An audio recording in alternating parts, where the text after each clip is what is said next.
and all that stuff. Tommy, can you hear me? Tommy, can you see me? Can you feel me? We are live over here right now. Hopefully everyone's tracking on that. I'm going to give it a minute for everybody to get in here because I know we had a little bit of a technical difficulty on the other side there. So this is the place to be. This is a new place to be. Welcome, welcome, welcome. Wait for everyone to come in. Hopefully people are trickling over there now. But for the replay, everybody in the replay, we got a lot of stuff to talk about this week, okay? Lisa Jones, what's going on? Thanks for making it over to this side. I have no idea what happened. All of a sudden it dumped again. There's some kind of recurring issue I got to try to fix. I'm going to call it China. I think it's China. China for sure. Hey, what's going on, Frosty? How you doing? Good to have you, man. We got a lot to talk about, brother. A lot happening out there.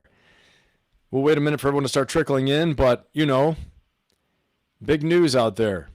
Looks like we are sending a Marine Expeditionary Unit, now 2 of them over, okay? Thanks for coming, everybody. Thanks for your patience and making it over here. I appreciate you guys. I know we're having a little bit of technical difficulties, but let's get right into it, okay? So, it is Friday night. Great to have you all here. Little Diamond Dog, what's going on? Thank you for joining me. Let everyone start trickling in. And if you guys didn't see it yet, check out that interview with Andy Markoff the other day. Absolutely fantastic, okay? You know, he's building the Iron Man overlay for the Department of War and for the military. It's going to be like the Iron Man movies where, you know, he's talking to basically that warfare Alexa. And yeah, that's the way we're going. It's insane. Okay, so let's talk about this. We're going to get into this. So if you're new and just coming here, we are going to explore tonight the strongest tribe strategy for Iran. I'm going to talk about why air power has failed, okay? Because now at this point, let's call it what it is. We are 3 weeks into this thing. 3 weeks into it. I hate to say I told you so, but I told you so, okay? When this first kicked off, who remembers here, put a 1 in the chat if you remember when I predicted it 3 weeks ago on this live stream on a Friday night when I predicted, I said, we're going to go to war. We're probably going to bomb them tonight, early Saturday morning. Put a 1 in the chat if you remember that. If you don't remember that, I'm telling you right now, that's what happened. That's how it went down, okay? So we are 3 weeks in, and, you know, everybody's watching the explosions in Tehran, but I'm looking around at the ground truth, right? The air war has officially reached its culminating point. It's reached its limit. It really has, okay?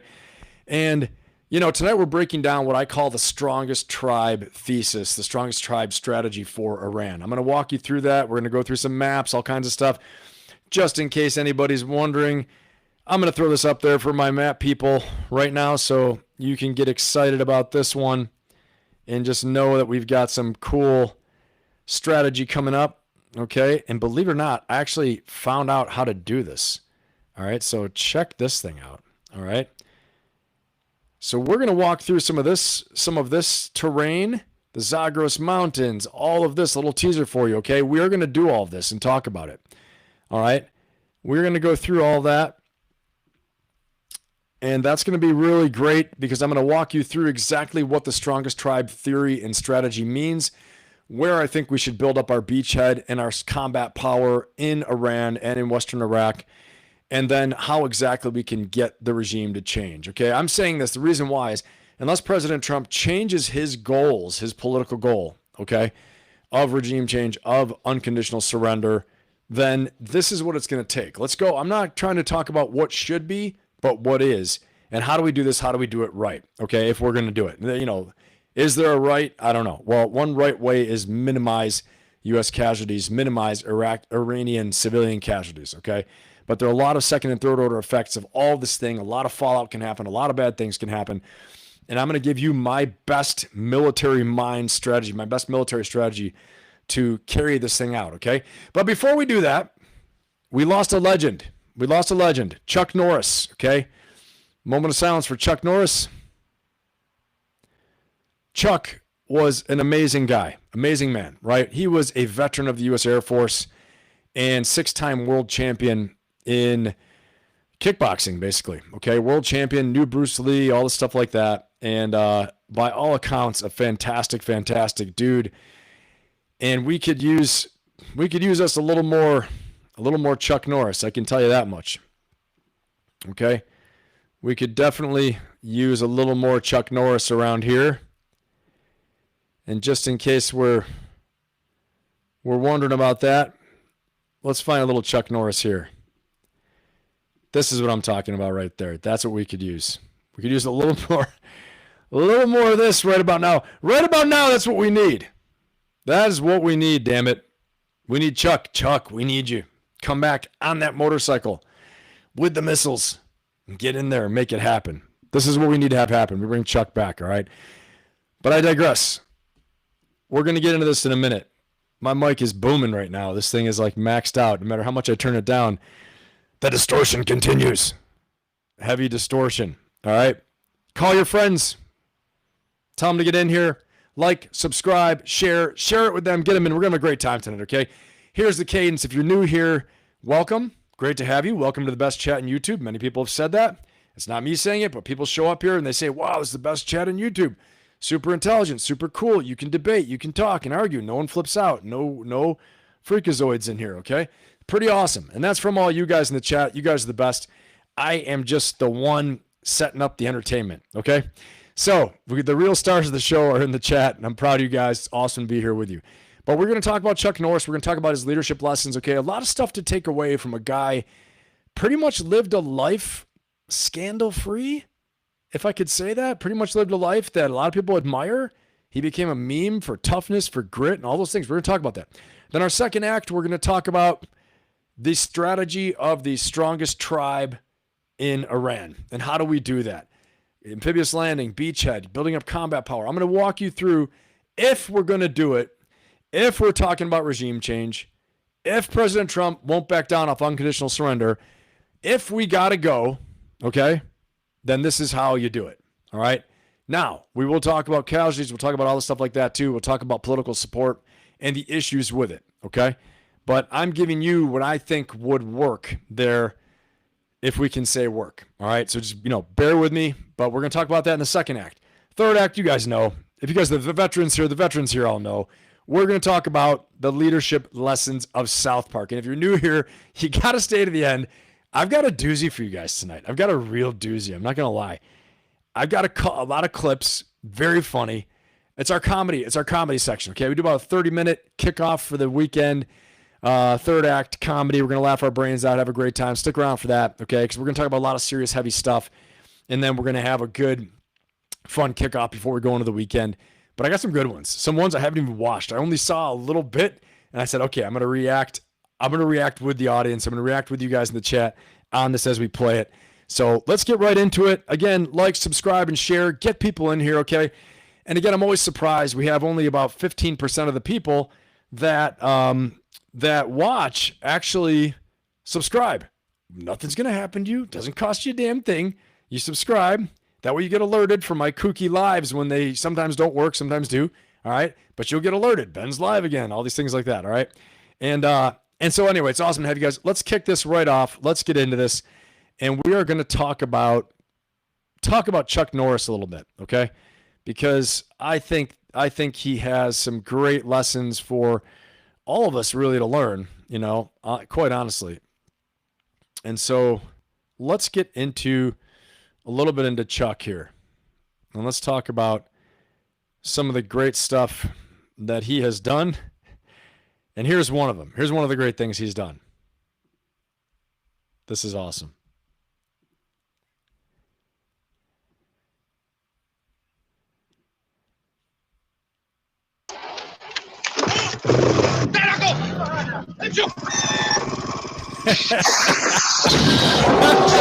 I love it. Yes, this is what we need. The old Delta Force back with Chuck Norris. Damn it. This is what we're going to send in. They'll be terrified of this. They are terrified. There's evidence. Evidence is showing. Damn right. Don't make him like this guy anymore. Don't make him like Chuck anymore. Get him, Chuck. Get him. Yes. Yes. Frick yeah. patriotic music playing. God bless him. Now he's going to jump. There's no ramp, but he's going to jump a car probably. Damn, that's Scott down there. All right, let's try the roll part. Let's go. God damn, that's Scott down there. Beautiful. Just a thing of beauty. A thing of beauty. And I got to find where that little clip is so I can shut it off. Guys, I got like 1,000 windows open here, so bear with me. Bear with me if there's some delay. Like I said, okay, don't be misled by the thumbnail. We are going to get into why the air power has failed in Iran, okay? And there's a method to my madness here with Chuck Norris. The grit of Chuck Norris, Delta Force in this film, all these things come together for what we need on the ground in Iran. We're going to need ground power. We're going to need dudes on motorcycles with missiles. We're going to need all that stuff. Do you guys know I used to have a motorcycle with missiles on it when I was in the Marine Corps? No, I didn't. I did not have that. Nobody has that. Some guys do get to ride motorcycles, though. Snipers. I'm still pissed at everybody from the snipers that gets to ride a motorcycle around. But maybe not as cool as you think so, right? Because you're right out there, you got guns and pack on you, and you're driving a little motorcycle. It looks super cool. But if you dump it, man, you dump it. In the middle of the night, you can't see. You're on night vision. Forget about it. So my scout snipers out there, God bless you. You look super cool. But wiping out on a motorcycle is not so cool. But I was jealous sometimes because I love riding. Anyway, I digress. Let's keep on moving. We need Chuck Norris with missiles on the motorcycle. That's how we end this thing right here. Sending in a company of Chuck Norrises on motorcycles with missiles. It's over. Unconditional surrender. Everybody's going to surrender. Everyone's going to just hold their breath and be like, they're going to put their heads down and be like, just whatever you want, whatever you want. Okay? Let's keep going here. We're going to talk about some of the leadership lessons of Chuck Norris. And as I think it's important. And in the background here, I am going to put up a little tribute to Chuck. Okay? Because he was a real badass. You know, I mean, honestly, right? Honestly. All right, there he is. Let's see. Nah, not so much that one. Now we need the sympathy of the world. This is one of my favorite ones. Hold on. When Chuck's around, the Americans are killing all of us. Oh, my God. I don't mean to make light of it. It's just, you know, they write the script here, not me. The Americans are killing all of us. This Chuck's in the background. Do you see that? All right, so this is what we need. Tribute to Chuck Norris. Okay? This is the guy we need to save the day. And honestly, a lot of us could take a page out of his book. So I'm going to talk a little bit about Chuck and about some of the things here, about some of his quotes and his lessons. One of the quotes Chuck Norris said I thought was amazing. He said, "Whatever luck I had, I made. I was never a natural athlete, but I paid my dues in sweat and concentration," okay? And one of the things this channel we do, if you're new here as well too, it's all about upgrading your life and about strategy, okay? Tonight, I'm going to talk about why the air power campaign has failed in Iran, why the strategy has failed to achieve their objectives, the political objectives, okay? One of them is regime change, stated by President Trump, unconditional surrender. That's regime change, okay? But we also talk about strategy at the personal level, at the business level, at the organizational level, okay? And you see Chuck Norris here talking about luck. Whatever luck I had, I made. I was never a natural athlete, but I paid my dues in sweat and concentration. Chuck wasn't born a legend. He was an air policeman in Korea who found a dojo in an alleyway. Can you imagine that? You can command, okay, you can't command if you haven't sweat for it. You can't lead if you haven't sweat for it. This is the lesson here, okay? If you're a CEO, you're a commander, you're a leader, you're a manager, whatever it is, okay? Some kind of leader. And all of you are leaders. Remember that. Your authority doesn't come from your title. It's kind of important today. Your authority does not come just from your title. It comes from the dues you paid and your character and the way you behave now, all right? When nobody's watching. We got a lot of issues with this out there today, okay? But we're going to talk about this. You want to audit your sweat to luck ratio. Well, let's talk a little bit more. A couple more things about Chuck Norris. Chuck Norris mandate, I will maintain respect for those in authority. I will always remain loyal to my country, my family, and my friends. This guy's just a badass. We need more people like him, okay? Chuck Norris developed a code of ethics for his Chun Kuk Do style. It wasn't about a roundhouse kick. It was about the man behind the kick, okay? And so we talk about the strongest tribe in Iran. I'm going to tell you about the strategy in Iran, okay? And just exactly how we're going to do this. How are we going to win in Iran? This is tied to that. Make no mistake, because we're talking about the gritty people we need to get this job done. We're trying to do things in a clean way from 30,000 feet, bombing, smart bombs, all this stuff like that. Meanwhile, on the street, the reality on the street is that the guys with the AK-47s and the checkpoints are still intimidating the Iranian people. They are intimidating, murdering them, killing them. Who knows, right? At this point, they're going to hold on to power any way they can, all right? Unless we go in there and we do something about it. And we're doing something about it right now. No doubt about that. But to actually get them to quit, war is a competition, a contest of wills, okay? And so here, let's talk a little bit more with Chuck Norris. A couple more things. We're going to go quick, and we're going to get into this, why the air power campaign failed. There is no finish line, Chuck said. When you reach one goal, find a new one. All right, that's it. This is so important. I just had this the other day when I spoke to someone in my coaching membership, okay, my Inner Circle coaching membership, which the link is in the bio for that if you're interested in joining that, okay? Join my Ferocious Optimist membership and community, and you have access, you have eligibility to join the Inner Circle.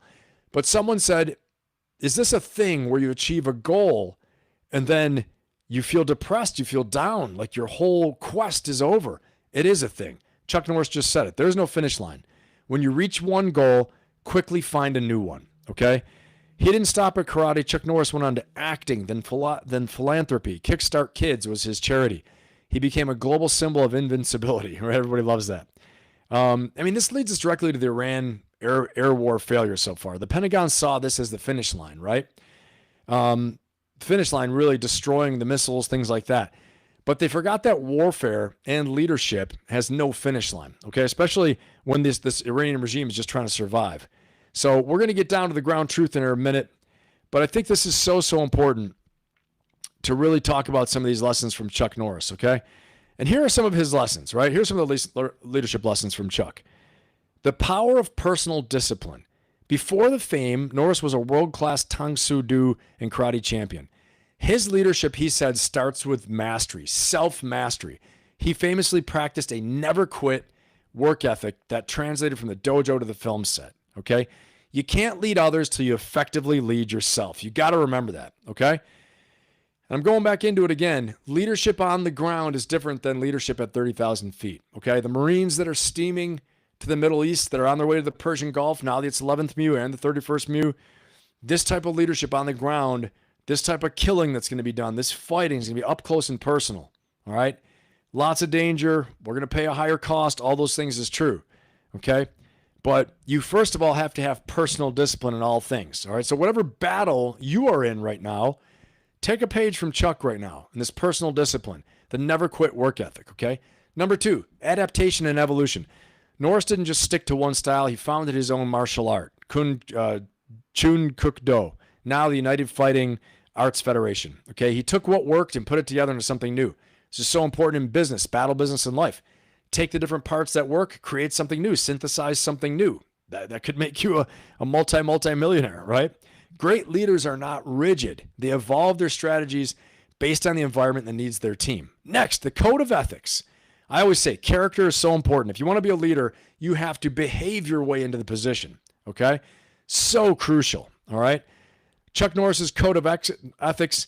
Norris established a formal code for his martial arts students, emphasizing loyalty, hard work, and helping others. Can you imagine if Chuck Norris was your teacher and you messed up in there, slap you around? One time, not going to lie to you, one time I was in an MMA class, and this one guy punked off to this professional fighter who was the teacher, and he was a smaller guy, Coach Carlos. Coach Carlos landed a spinning heel kick into this guy's spleen, dropped him to the ground in a second. And all I thought was, yes, sensei, awesome. Totally dropped him with that shot. It was fantastic. Next, quiet confidence versus ego.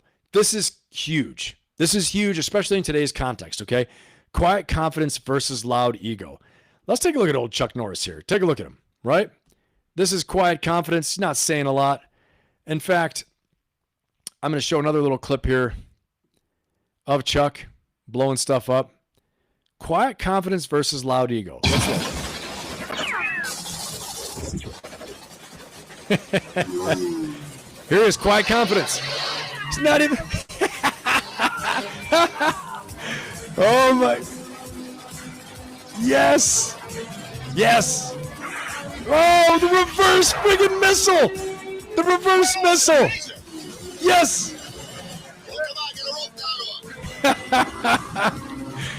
Quiet confidence versus loud ego. Chuck Norris not worried about it. Reverse missile. Nails him.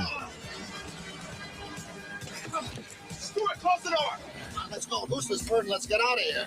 I don't know that we have enough room. We won't have a second chance. Give it all you got. Give it all you got. Here we go. Taking off. Here we go. Telling you, get your friends in here. It's going to be a good one tonight. Yes, yes, they did it. I love They're this. shooting at us. Absolutely beautiful. Absolutely beautiful. Okay, so the quiet confidence versus the loud ego. This is so important today because what we see, frankly, a lot of the times we've seen on TV all over the place, in our leadership, on the world stage, we see big, boastful ego, not the quiet confidence of the Chuck Norris, okay? Chuck Norris believed in skill and competence, spoke, and the results would speak for themselves, okay? He didn't believe in having to have overly boisterous attitude, you know, be the loudest person in the room. This is like fake alpha male energy, right? Fake alpha energy. If you ever look in the animal world, okay, the alpha wolf, a true alpha, an animal alpha, right, is actually Animal Alpha was the name of my company in 1st Battalion, 7th Marines. Hoorah, Semper Fi. 1st Battalion, 7th Marines, Animal Alpha. Hell yeah. Any Alpha company, 1-7, any 1-7 or 7th Marines alum out there, let yourselves be known in the chat, all right? So this quiet confidence, an alpha wolf, actually in the animal world, doesn't make much noise, doesn't do much, isn't the biggest,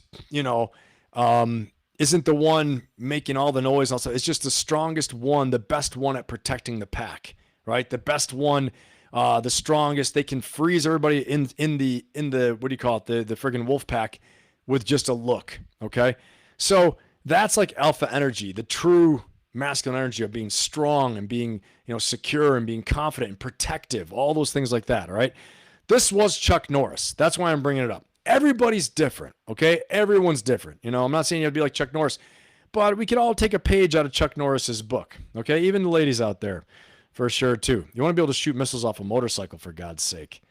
Come on. All right, here we go. A little bit more of Chuck.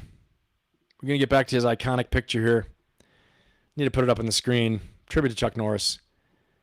This one hit me hard. There's Chuck with a Carl Gustav rocket launcher. Absolutely awesome. I don't know what that is. Go back to his first one. This is a great one. Or even better yet, the Americans are killing all of us, okay? So, Chuck Norris. A couple more leadership lessons from him, and we're going to drive on, okay? So stay tuned. Really quickly, we're going to be going right into why the air campaign has failed in Iran and why we're going to have the strongest tribe strategy, building up combat power, and actually going into Iran with ground forces. We're going to be going into that in about 5 minutes, okay? So stay tuned. Here we go. So some more things with Chuck Norris. The quiet confidence versus loud ego, of course, right? It's so important. Real authority does not need to shout. When you are competent and prepared, your presence alone provides the necessary influence. The next thing, responding to the meme. When Chuck Norris facts took over the internet, and he saw all of this, he didn't get angry. He didn't sue anybody. He leaned into it with a sense of humor and even made little cameos and games that played along with it. The real lesson here is to control the narrative by being approachable, okay? You want to control the narrative by being approachable. A leader who can laugh at themselves is far more relatable and influential than one who demands constant reverence, okay? Just an amazing, amazing guy. All right, and now we are going to get into the moment we've all been waiting for, the moment you've all been waiting for, although that was a good moment right there. Before I do that, we're going to look at this one. Okay, thanks to Alamy, who's posted their name all over this. Lee Marvin on the right, Chuck Norris on the left, both veterans. Lee Marvin, Chuck Norris played a war hero, right? He's a hero by all counts for being, a big fighter and actor and just a great guy, right? And he was a veteran too. But Lee Marvin on the right was like, no kidding, war hero from the Marine Corps. He enlisted when he was like 16 to fight in the island hopping campaign. I need to do a separate leadership profile on Lee Marvin. This dude was the real deal. He came back from World War II, decided he wanted to become an actor, and the rest is history, okay? Force 10 from Navarone, Delta Force, all these movies. But people said about him that he wasn't acting. He was just this guy. He had seen such horrors in Iwo Jima and all these, I believe it was Iwo Jima, and all this island hopping campaign in World War II that You know, it's just who he was. He just showed up on the set and he was himself. So, all right, let's keep on rolling. Now, the biggest news of the day, we're going to hear right here. What is going on? The air war has officially hit its limits. If there's no better evidence of this than right here, asking for $200 billion more dollars to support this war. Pete Hegseth, what the hell did he say? Pete Hegseth said, it's expensive killing dudes. It's expensive killing people, right? I mean, you know, come on. I don't know. You know, some of the things I like what Pete Hegseth did in a couple things, but you know, he's a little bit out over his skis right now. I think he's anyway, let's take a look. You guys decide. Here's what they're saying. We're sending more troops. So we're sending the 11th MU from the West Coast, 11th Marine Expeditionary Unit. And I'm going to walk you guys through what is a Marine Expeditionary Unit. We're going to go through that. I'm going to show you some things. I actually served on one. I went to combat with one. And actually the 31st MU as well, too, is steaming from the Pacific. Okay? So let's take a look at what they're saying. CNN has learned that the U.S. military is sending thousands of additional Marines and sailors to the Middle East. This comes just a day after President Trump said this about deploying more troops to the region. No, I'm not putting troops anywhere. If I were, I certainly wouldn't tell you, but I'm not putting troops. It also comes just hours after President Trump shared on Truth Social that the fight to stop nuclear-powered Iran is, quote, militarily won. CNN national security reporter Haley Britsky joins us now. Haley, what's the latest? What are you learning? Yes. Okay, so if that's the case, what are we doing? What are we doing, right, everybody? Put a 1 in the chat if you're wondering if we've stopped them from getting a nuclear weapon. What are we doing? Give me a 1 in the chat if you agree. What are we doing? Right? Okay? Because I'm going to play something else for you. I was going to save this for later, but I'm going to play it now. I'm going to play this right now. Actually, if I can find it. In my 1,000 open files here. Here we go. Ready? Here we go, everyone. Check this out, because what are we doing if we won? Bush, Obama, and Biden squander American credibility. This is not those wars. President Trump knows better. Epic fury is different. But does he? I'm just being honest with you guys right here, right? This is, we're in, this is the trust tree. We're in the trust tree here. I mean, come on. Right? All right, let's keep going. It's laser focused. It's decisive. Our objectives, given directly from our America First president, remain exactly what they were on day one. Okay. Well, we're going to see. Remember we discussed obliterate, right? We discussed obliterate 2 weeks ago. Now we're in week number 3. And everybody remembers week number 1, I predicted we were going to go to war. I predicted when. Just saying. Not that I'm that great or anything, but it's kind of a good call. So what are those goals? Let's listen. These are not the media's objectives, not Iran's objectives, not new objectives. Tell us, Pete. Our objectives, unchanged, on target, and on plan. Destroy missiles, launchers, and Iran's defense industrial base so they cannot rebuild. Okay. That's what he says. Well, let me find real quick, because I think I lost it. We got a lot of funny ones here, but let me find real quick. What does President Trump say they are? And I'm going to let you guys decide on this. I'm going to tell you a little bit, but I'm going to let you decide too.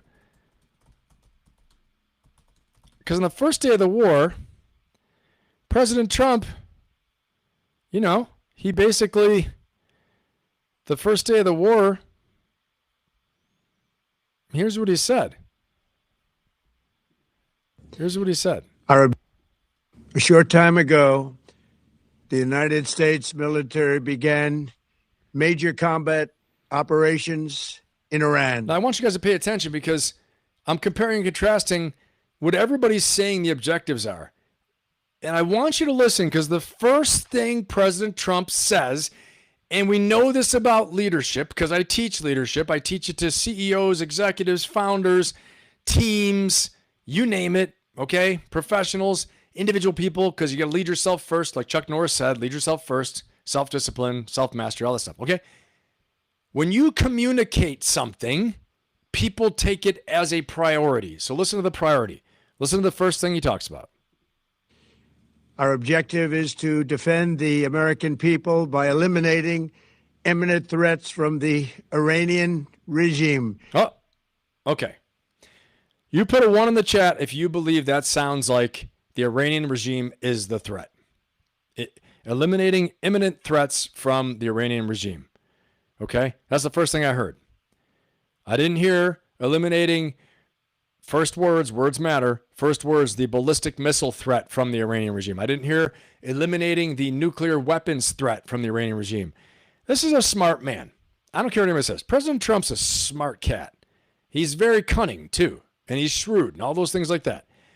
And I know some people debate on me with all those things. But he's a master of theater, of politics, of the show. And I think he's a master communicator. He knows what he's saying because he can deny this and say, no, it's the weapons of mass destruction. It's the ballistic missiles I was talking about. The first thing you mentioned, nouns, verbs, subject, predicate, is the Iranian regime. Imminent threats from the Iranian regime. So therefore, the problem to me is the Iranian regime. Put a 1 in the chat if you agree. If you agree with what I just said, based upon his words, that the Iranian regime appears to be intended, the intentions, the underlying intention, the spirit of this is that the Iranian regime is the problem. Okay? Let's listen again. Eliminating imminent threats from the Iranian regime. Okay, now these imminent threats can be 1, 2, 3, X, Y, Z, but when you first name that in communication, people can argue with me. I'm telling you, as a troop leader, as a leader of many people, when I say things and I give orders and I give words and I give tasking or I give a speech, if it's interpreted that that's the actual problem, I heard it, number 1 was this, that's what I'm writing down and I'm locking onto. Iranian Ben Pappas, Marine, and all Marine, young Corporal Marines, Lance Corporal Marine Pappas's are writing down. First thing he said, yes, sir, Iranian regime is the problem. Okay, got it. Get rid of them, no problems. I'm not wrong, and that's not wrong, but now what do we got over here? Here's what we got over here. If I can find it again, I appreciate you guys being out there and listening and tuning into this. But let me find Secretary Hegseth. Okay. And Iran's defense industrial base so they cannot rebuild. Now, if President Trump would have said this, then he would have said it. But he didn't say this. Normally, when you're in the chain of command, because this is now, we're in commander-in-chief mode, aka military mode, his goals that he's stating, that Pete Hegseth is saying, should match almost verbatim. Yes, in fact, verbatim, what President Trump's are, because they're nested. It sounds like a lot of people out there keep trying to dress up what the goals are. They're dressing them up. They're like, well, actually, it's this, it's the ballistic missiles and the weapon and the nuclear weapon. They want to help him out, okay? But he said regime change, and he said unconditional surrender. I mean, not wrong about this.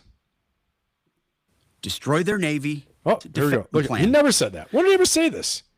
Objectives, not new objectives, our objectives.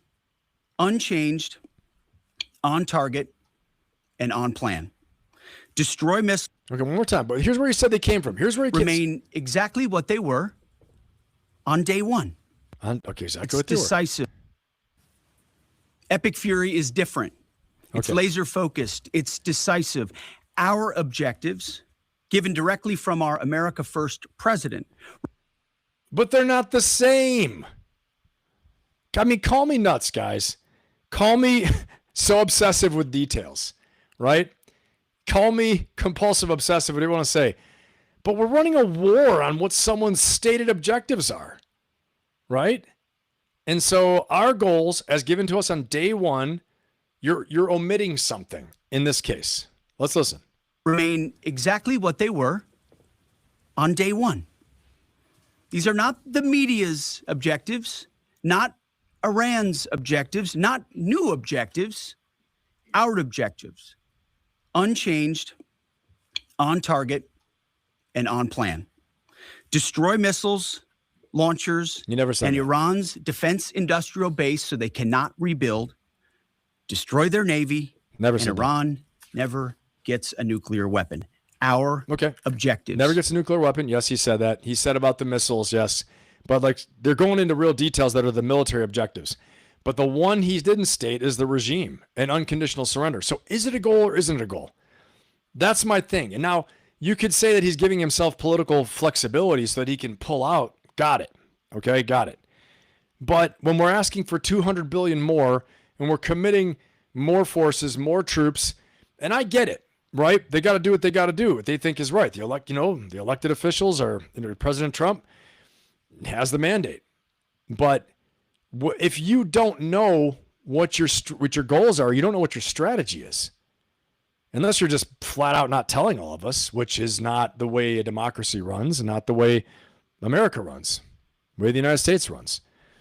Okay? From day one. Okay, from day one. Well, we looked at day one, and I'm not going to go through the whole damn thing because it's just going to take a long time. Let's go back to, I'd like to go back to Chuck Norris, but we're going to go back to Marines going in. Okay?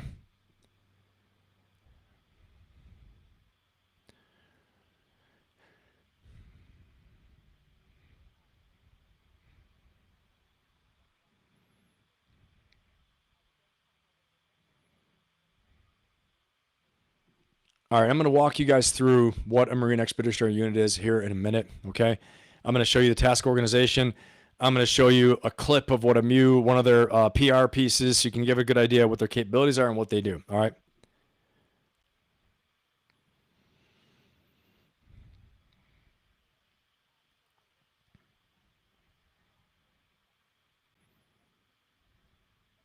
Of course it's boots on the ground. Come on. What in the world? All right, real quick, let me say what's up to everybody in the chat really quick. I've got a bunch of people in here. Great to have you. And if I miss you, I apologize. I'm going to go right from the top. We're going to go Lisa, what's going on? Frosty, La Diamond Dog, Jimmy Johns, what's going on? Mark, how you doing? Good to have you. Julius, what's happening? Lady Ann, great to have you. Brian, awesome. Brian Plummer. Let's see. We got Propaganda, what's going on? Ireland strong now. What's going on? Good to have you here. Paul, I see you. TYJ fam, I see you, Paul. Got you here. Let's see. Who else? Jake Swag, what's up, man? Good to have you, Jake. Jake, I need to get you on here live. Maybe Jake's probably already gone by now, but I need to get Jake in here live. He'd be dying with the Chuck Norris stuff. That'll be fantastic. All right, Focus Factor, what's going on? How you doing? Mark Fire. Dude, I think my eyes got better. Remember for a little while I was having trouble reading this chat. I think I can see better. I don't know what that is. JD Drafts, what's going on? Yes, you got to watch Delta Force again, JD, 100%. Let's see. Doc, what's going on? Doc, good to have you. Great to have you, Doc K. Let's see here. What else we got? Keep those hearts coming. It's motivating. Love it. I'm a Machine is here. F4 Raw Devil Dog 17 here. Frosty. Hell yeah, man. Woo! Yep, heaven is a safer place today. I love it. F4 PPH 4 Popov. I don't know. Raw Devil Dog. I'm a Machine. We got a lot of fun stuff coming up. Guys, stick around. Tell your friends. Get them in here. We're going to have a good time tonight. It's going to be fun and very informative. We're going to really deep dive this whole Iran strategy, okay? The strongest tribe strategy. All my Marines out there, you guys know exactly what I'm talking about. Anybody who served in Iraq and Afghanistan, you remember strongest tribe theory, okay? Police officers, you probably remember this too. It's like whoever had this, which is the stronger gang, the police and the city and the government, local government or the gang, right? So it's visceral type, caveman type stuff. Okay. Let's see who else we got out here. Richard, what's going on, man? Good to have you, Richard. AK. Let me see who else. Shout outs to everybody. If I missed anyone, pop up in the chat and just tell me. Want to make sure I recognize everyone. Great to have you here. Awesome. And we're going to start our first poll of the day. What's that poll going to be? Now do you think there will be a ground war? 3 weeks in. I've been asking every week. Now do you think so? I remember people telling me, no. I remember, and God bless you, brother, if you're out there.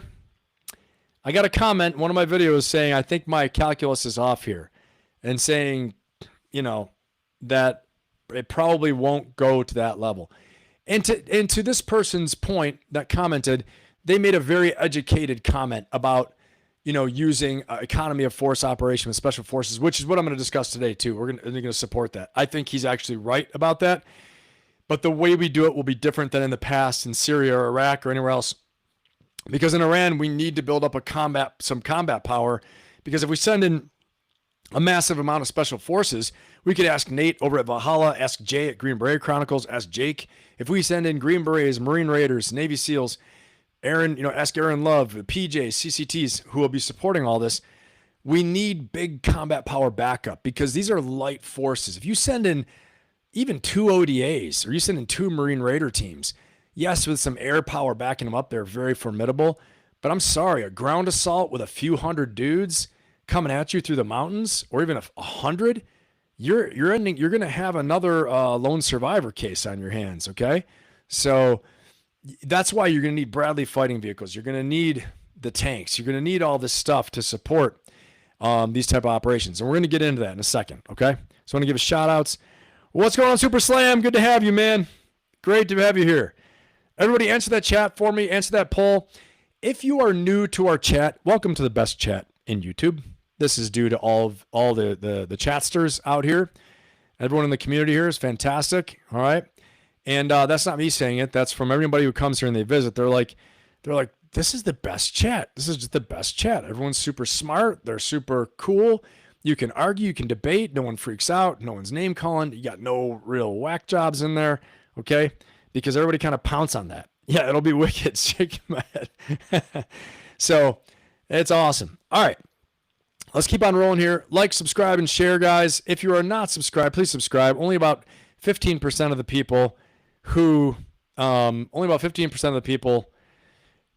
watch are actually subscribed. So we want to change that. We want to get that ratio up. This is better than looking at Pete Hegseth. This is a lot better. I got nothing really against Pete Hegseth, but I'm an armchair quarterback, what he says and what he does, because I can. It's a tough job, man. It's a tough job. No doubt about it. That is a tough, tough job. So let's keep on rolling. Let's do it. Here we go. We're going to get into this some more right now. So let's talk, first of all, what does a Marine Expeditionary Unit look like? Let's listen a little bit more here, get the context.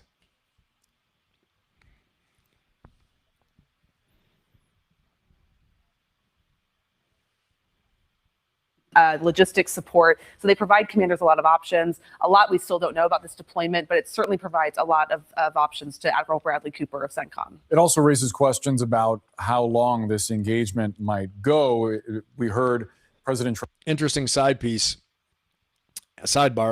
I was actually in meetings. I used to be in meetings with Admiral Bradley Cooper when he was Captain Bradley Cooper, years ago when I was a battalion commander in MARSOC.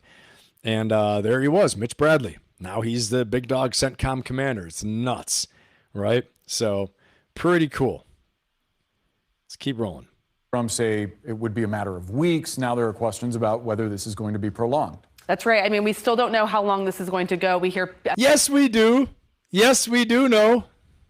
We do know how long it's going to go. It's going to go for a long time. Okay? Let's be honest. It's going to go for a long time. Do I think it's going to go as long as Iraq? No, I don't. I hope not. I hope to God not. Okay? But I think it's going to go for a while until they get the conditions that they want with the regime changing. That's what I think. Okay, so we do know. You guys know because I'm telling you, right? And you guys all know out there because you have your own opinions on it. Let's keep on rolling. Let's talk about what does a Marine Expeditionary Unit do? What is it, first of all? Let's watch this little video here, and let's see. This is a propaganda video, by the way, but it's really good. It's put out by the Marine Corps, by the Marine Expeditionary Unit, 13th MEU. It's not called an MEU. You don't say 13th MEU. You don't say, I know what an MEU is. You say it's a MEU, okay? And it's 13th MEU, Marine Expeditionary Unit, all right? Let's watch. Oh, yeah. Only the Marine Corps does this so well, propaganda videos.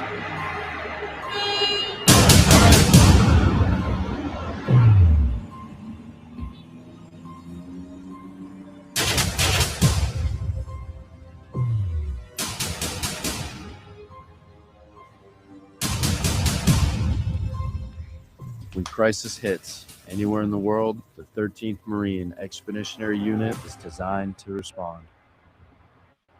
We are a forward deployable amphibious Marine air-ground task force built to operate aboard naval vessels and execute missions from the sea.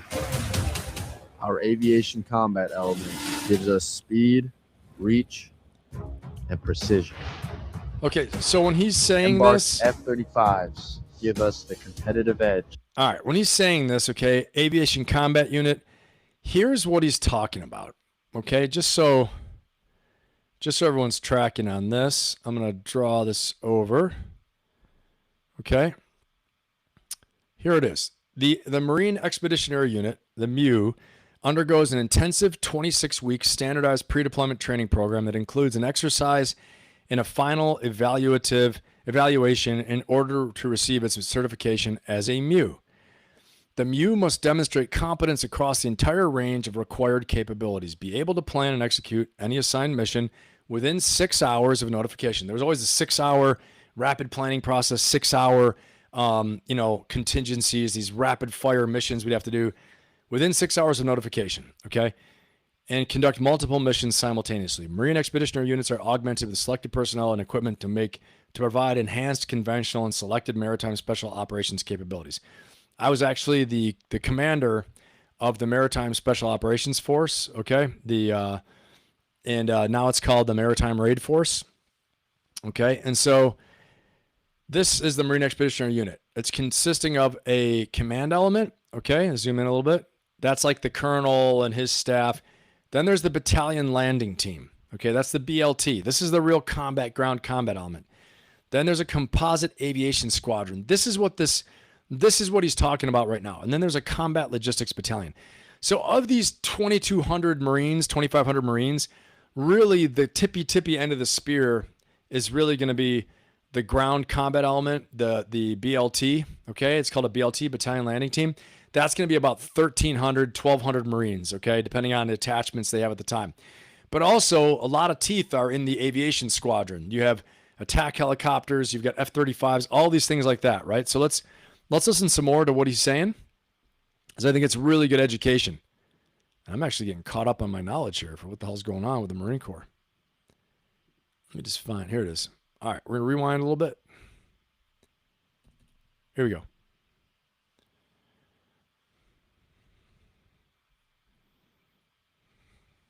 Air Ground Task Force.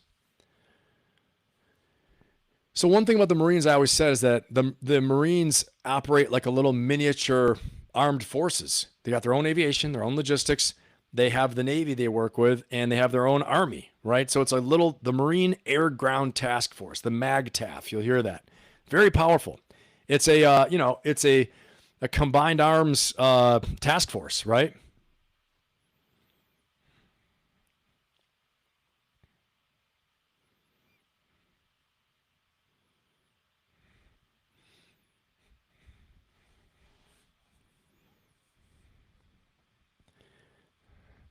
So back when I was in, we had Harriers, which were very powerful, Harrier jets.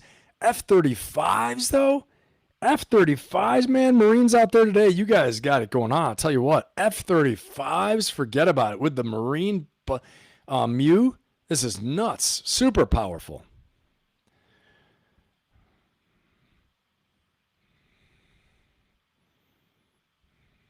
So this is the ground combat element.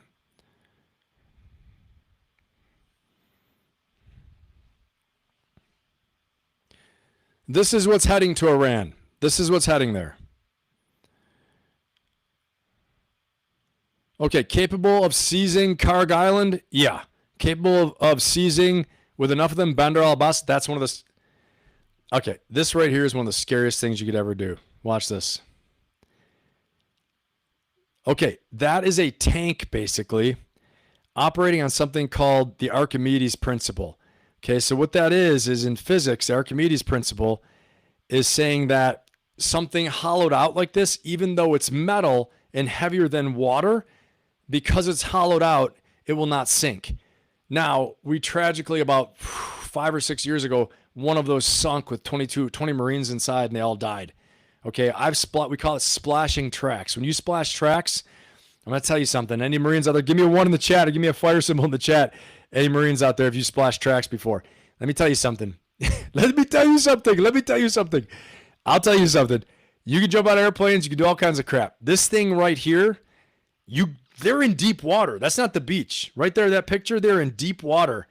You're in, okay, I think I'm not even playing this. But let me get to this. I'm just talking a lot. I'm going to rewind it for a second, okay? But this right here, okay, guys, you splash tracks. It's one of the scariest things ever. Right there. Combat power means nothing. Because if that sinks, you're dead. They're in like 1,000 feet of water right there, okay? And this operates from the Archimedes principle, where even though it's a heavy metal, because it's hollowed out and people are inside, they close it up watertight and it floats 99.99% of the time. And again, we lost Marines a few years back. God bless their souls. They sunk to the bottom, Davy Jones' locker, because I think there was a leak in the track. And yeah, okay, I see. We got Juan Wick. I see, man, brother. That's not fun stuff, right? That's when you do it, you feel really cool. And yeah, hey, I think we splashed tracks together, didn't we? I think we did. I think Juan Wick. I think we were in the track together when we splashed. That's interesting. I'm going to tell you something. That is interesting. But I've done a lot of cool stuff. But I will say, just out of weirdness, that's one of the coolest things I've ever done. And I'm just happy I didn't drown. All right? Honestly, because you totally have no control. You have no control when you're in there. And it is scary as hell. Okay? So your Marines are out there hooking and jabbing, fighting in the stabbing all the time. I'm going to rewind this because I think I totally bombed out on you guys and did not play it. But here we go. Ready? Our aviation combat element gives us speed, reach, and precision. The embarked F-35s. F-35s, I'll say it again. We had Harriers. Great aircraft. Can do a lot of stuff. It's not a freaking F-35, I'll tell you that much. Good Lord. Competitive edge through advanced capabilities. Whoa. Hey, any of the old school Marines out there, do you see the optics on here, guys? Look at everyone's. Okay, this has got to be Force Recon right here with the silencer, the suppressor, and all the stuff like that. But let's see here. Look at the machine gun. Marines Look at the optics. to close We with, didn't have this crap destroy the enemy, 30 years ago. fire maneuver. Machine guns with lasers on them. Sharks with lasers on their heads.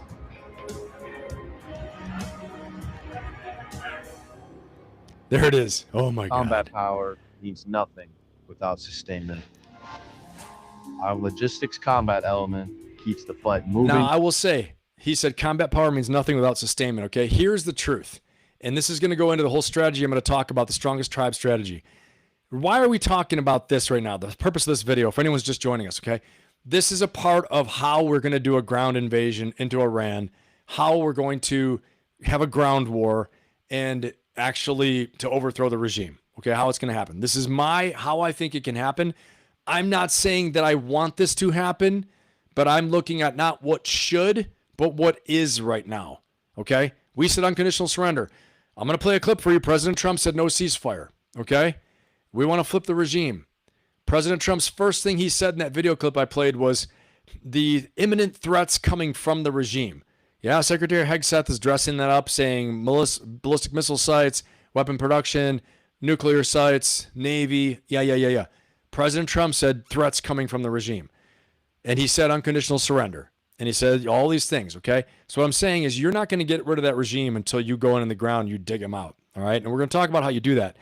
But one of the things to know is that amateurs talk tactics, professionals talk logistics. This is what they're saying right here. The Combat Logistic Battalion of a Marine Expeditionary Unit is crucial. It's a self-sustaining little there army. to lend a hand when needed.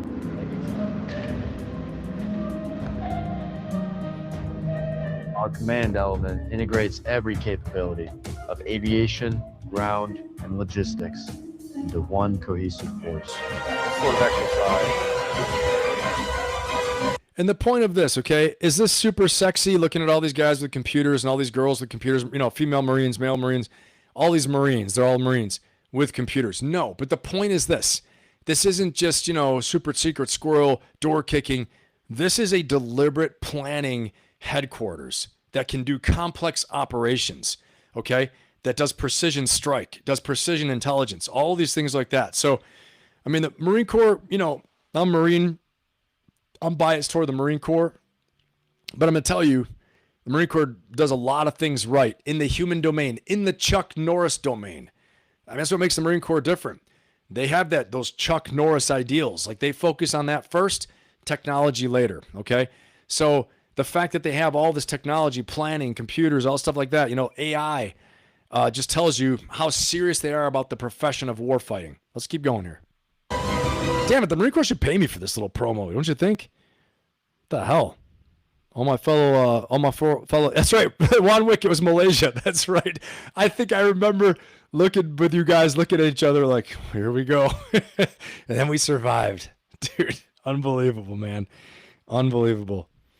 But I'm glad we got a chance to do that. I'm just hearing about people that die on that. I don't know if you knew that too, Juan Wick, but we lost I want to say it was 20 Marines that died. Maybe it was 11. I'm not sure. 11 to 20, something more in there, who died because they splashed tracks and they drowned. It's crazy, man. Crazy stuff. All right, let's keep going. All my Marine Corps brothers and sisters out there. A complete Marine Air Ground Task Force under the 1st Marine Expeditionary Force and will begin a rigorous pre-deployment training program. Our team will be prepared to deploy aboard amphibious naval vessels wherever our nation needs us. Hell From yeah. the flight deck to the infantry squad, every Marine and sailor contributes to the strength of the Fighting 13th. As we continue to train together at sea, this Navy Marine Corps team is preparing to answer the nation's call. Semper Fidelis. Semper Fidelis, Warlord. Friggin' awesome, man. I'm ready to go jump back in. Ready to go jump back in right now. Let's go. Let's go, baby. All right. Where am I here? I'm all screwed up now. They got me all having flashbacks and all fired up, forgetting what I'm doing. Forget this. I'm done with this live stream. I'm going. All right, on to the next thing. Okay, so I want to just give you guys a little idea about what is this all about, this Marine Air Ground Task Force, Marine Expeditionary Unit. And you see a little bit of what their capabilities are as well, too. I'm trying to give you guys a good idea of what's coming to the Persian Gulf, okay?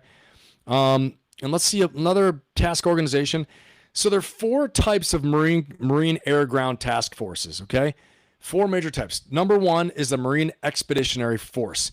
When you hear this, you'll hear the people on TV misquote this all the time. They say they're sending a Marine Expeditionary Force into the region. That's not true.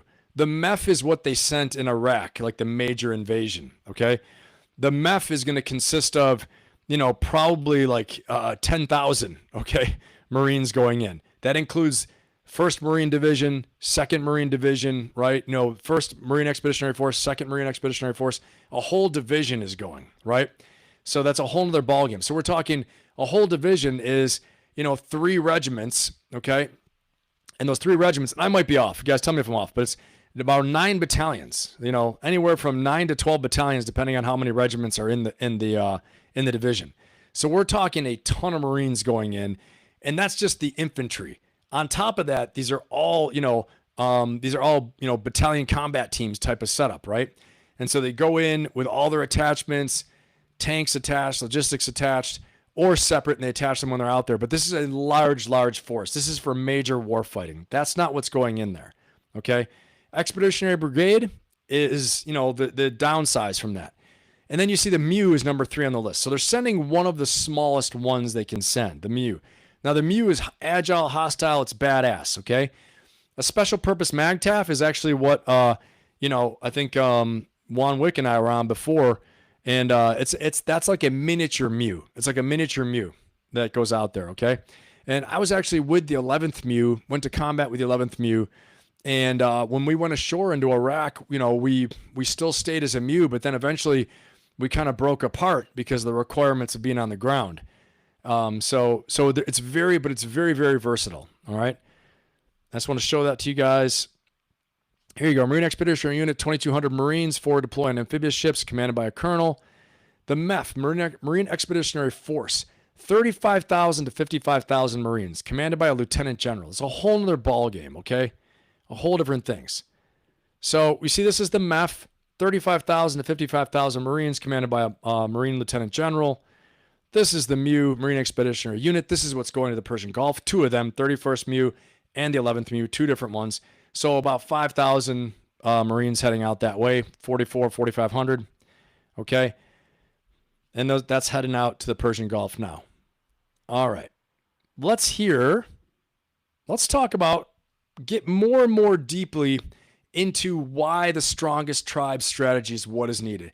Again, I'm submitting to all of you that air power has hit its limit. The air campaign has hit its limit. President Trump even said, and I played it last week, we're about out of targets. We're out of targets. But yet, the Straits of Hormuz still remains closed, okay? And if we're wondering about that, let me show you. Let's take a look at the tracker. And let's see, is the Strait of Hormuz closed? I happen to have a Strait of Hormuz tracker right here. And here it is. Right now, restricted. Since March 1st, 19 days ago. For 19 days, Iran is enforcing selective blockade, allowing only friendly vessels, China, India, Pakistan, and Turkey, to go through. Permission-based transits through Iranian territorial waters while blocking U.S. allied ships. Effectively, 95% reduction in traffic, okay? This is a nightmare for global trade. This is a nightmare of epic proportions, okay? And this is meaning, let's look. We're up $3 in the past 24 hours for the price of a barrel of oil. Oil still keeps going up, guys. We see it here. There it is. Stranded vessels, 400. Daily throughput, negative 1.8 million. Less than 1.8 million of tons, metric tons. Okay, negative 1.8 million. So we're lacking 1.8 million metric tons of throughput of goods, mostly oil, the lifeblood of the world, right? Mostly oil. Okay, ships transiting right now, 8, only 8. Percentage of normal, look at this right here. 13% of normal traffic. Okay, so multiply that by 10. 80 ships should be going through right now. 80. Let's see. Peace talks and diplomacy in progress. Iran develops vetting system for selective transit as diplomatic negotiations are ongoing. Over here, war risk insurance, extreme. War risk premium, 1%. It's literally 10 times, a 6.7% increase. 6.7 times. I'm sorry, 6.7 times increase. So if you're, your war risk insurance means getting sunk by Iran. Let's say it was $100 before. Now it's $670. So if you're driving a car, your insurance is $200 a month. Now your insurance, put it in real terms, right? 7x that. Let's round up to 7. Your insurance was $200 a month. You're driving, I don't know, friggin' Toyota Camry. You're driving a Ford Bronco. You're driving a whatever. You're driving a whatever. I don't know. A Ford F-150. Now it's $1,400 a month. How is that going to impact you? Because guess what? This is a movie coming to a theater near you very soon as prices go up. Okay? Prices of oil are going up. We see it right here. I'm not bullshitting you. I'm not making stuff up. I'm showing you. The actual facts and the data. All right. Global trade impact. 20% world oil at risk. 1/5 of world oil. Some say, I've heard some accounts saying 33%, 1/3. 2.8 billion is the daily estimated cost of this war. It's costing 2.8 billion in trade. Okay? So I want everybody to know what's going on. China, critical. Remember I talked to you guys about this last week. I said, will China go to war over oil? Japan did. Japan did. We choked off their oil supply. They went to war. I put out a little short on YouTube about this. You can check it out on my channel. Okay? European Union has an 8% drop. Not bad. India, 32% drop. Bad. That's a third of their oil, third of their energy. China's drop, guess how much? 45% drop in energy and oil. Now, we also took away 5% of their oil from Venezuela. That amounts to what? That amounts to 50%. Okay?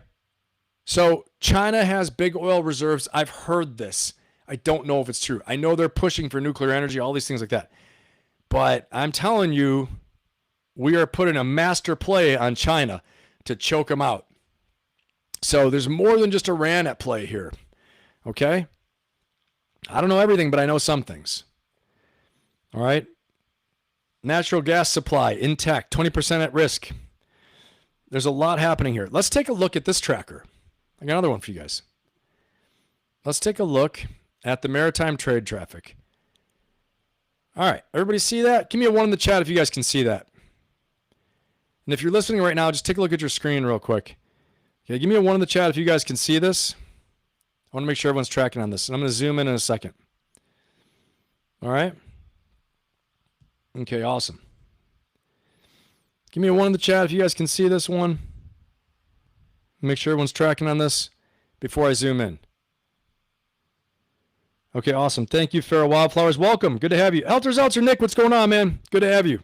Welcome to everybody who is new here. Welcome, welcome, welcome. Please like, subscribe, and share. And also comment, too. That's a new thing I have to say. Comment as well, please. It helps out the channel a lot. And I've noticed, again, I've said before, only about 15% of the people who watch actually are subscribed. So please, not going to cost you anything. Nothing's going to happen. So appreciate that. Okay, everyone can see it. Let's zoom in. This is shipping traffic around the world. And let's go ahead into the Persian Gulf. All right. So just of note, the red triangles are oil ships. Take a look around the world, the number of oil ships. The green triangles and green dots are cargo ships. Okay. Why are we so interested in the Straits of Hormuz? Right? Look at this. Look at the oil, all the oil ships. Why are we so interested in China and the South China Sea? Look at the cargo ships, tons. Look at the line of oil ships. Now you see the trade route. This is the route. They go in here and they go back to China, right? They go into the Persian Gulf, back to China. Okay, in fact, we're going to find some Chinese flag vessels. There's the other one through the Suez Canal, oil route, the red blood, red for blood of the earth, right? This is the lifeblood of everywhere. See down near Houston, tons near Houston, Venezuela, right? Venezuela and back to Houston, Houston to Venezuela. Oh, guess what? The big oil refineries we have in Houston and in California are ideal for the Venezuelan heavy crude oil. Wow, imagine that one. How did that work out? I don't know. No, just a great coincidence. Wow. Okay, here we go. Let's zoom in. Let's zoom it on in. Persian Gulf. There are the Straits of Hormuz. Hormuz news you can use. Stephen Colbert, who watches that? Now take a look at this. Look how many ships are clustered. No one's passing through. Remember, I just looked at this and it said 4 ships were transiting. They must have already transited. Look at how many ships are stranded. Okay, here's a Japanese ship. Let's see what else is. Let's see what's getting through. Guangzhou, China. Whoa, Chinese ship got through. There's a purple one. Let's see another one. Let's see another one. Here's another oil ship. Awaiting orders. Gas log Skagen. BM. I don't know what that means. He's got a BM. Hamaraya. Waiting for orders. Now we're going to see something in a minute from Scott Bessent. There's been a new strategy coming out from the Treasury Secretary, who gave an interview saying we're going to be using Iran's oil against Iran. What? How does that work? We're going to talk about it.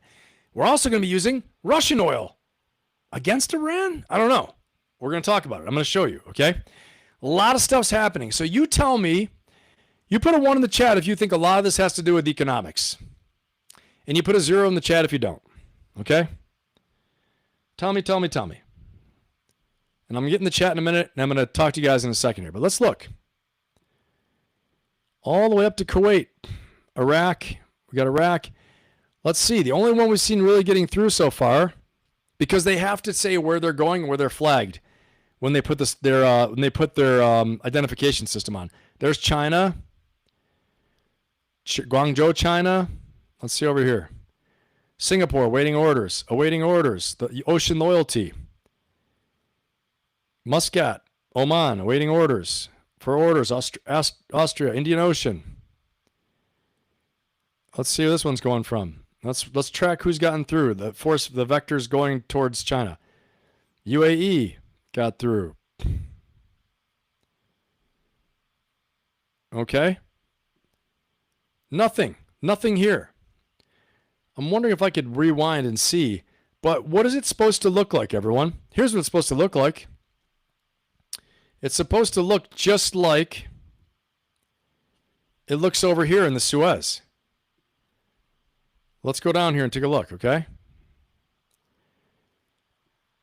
This is how it's supposed to look. Look at this. Look at the line, to and from. Ducks in a row, right? Ducks in a row. They're to and from. This is how it's supposed to look. And it does not look that way right now. Global shipping is at a standstill. 1/3 of the world's oil is held hostage. And I'm going to tell you right now, this map tells a big story. What does it tell you? This map tells you a big story because it shows you no matter how much we say we jacked them up, how much we say nuclear weapons gone, these missiles are gone. The war is won. Is it really? If the war is won, isn't this part of the war? Why are you bullshitting us? Why are we bullshitting? Why? Get this friggin' done. If you're going to do it, A, pull out, get peace, negotiate, right? But that's not going to happen. So then what are we going to do? We're going to get Mother Green, the fighting machine in there, get the Marines to land, seize Bandar Abbas. We're going to push the big green fighting machine in from the west in Iraq. We're going to take control because this isn't good. Right here is not good. China, 50% less oil. Maybe that's good by strategy. Maybe some strategists think so, but a war with China is not good, right? But here's what I want to tell you. All of those things, I'm talking of risk. I'm playing the game of risk, right? This is good. That's good. It's good for the big, great game. But you know what it's not good for? I'm going to tell you what it's not good for. It's not good for everyday living and affordability. And here's why, okay? When the price of gas goes up, or the price of oil goes up, the price of food goes up. The price of gas goes up. Your pocketbook capability, your relative purchasing power goes down. All right? There are lots of downstream effects to this happening. That $2.8 billion a day that's costing us in global trade gets trickled to you and to me and to everybody. All right? And I'm going to tell you right now, I think it's good that we smack the hell out of their nuclear weapons, smacking their ballistic missiles, or smacking a lot of places. That's, hey, okay? Big boy rules. You want to say death to America? You want to attack our people? All this stuff like that. Eventually it's going to happen to you. But now we got to consider the whole picture. If you say you're going to do regime change, or say you're going to do this, you know, we got to face the realities of the situation. All right? They got to face the realities. Either A, negotiate a settlement. We got to get the global trade going again so it doesn't impact everybody, hurt everybody. We got to, stop the hostilities, all that stuff. Or B, we force it and we seize Bandar Abbas. We take control of all the cliffside, erector launchers, things like that. Or we smash them into oblivion and we start get traffic going through the straits again. All right? Now, there's been a crazy scheme that's been hatched. Crazy scheme says this. I'm going to show you guys. The crazy scheme says this. Okay? The crazy scheme that currently Dubai and the UAE is United Arab Emirates, where Dubai is talking about, is carving a canal through UAE and through Oman to bypass the Straits of Hormuz. This will cost $100 billion, but it's being talked about. Okay? Now, the reason why this doesn't seem crazy, a lot of people say, oh, there's no way, this is crazy. There's no way.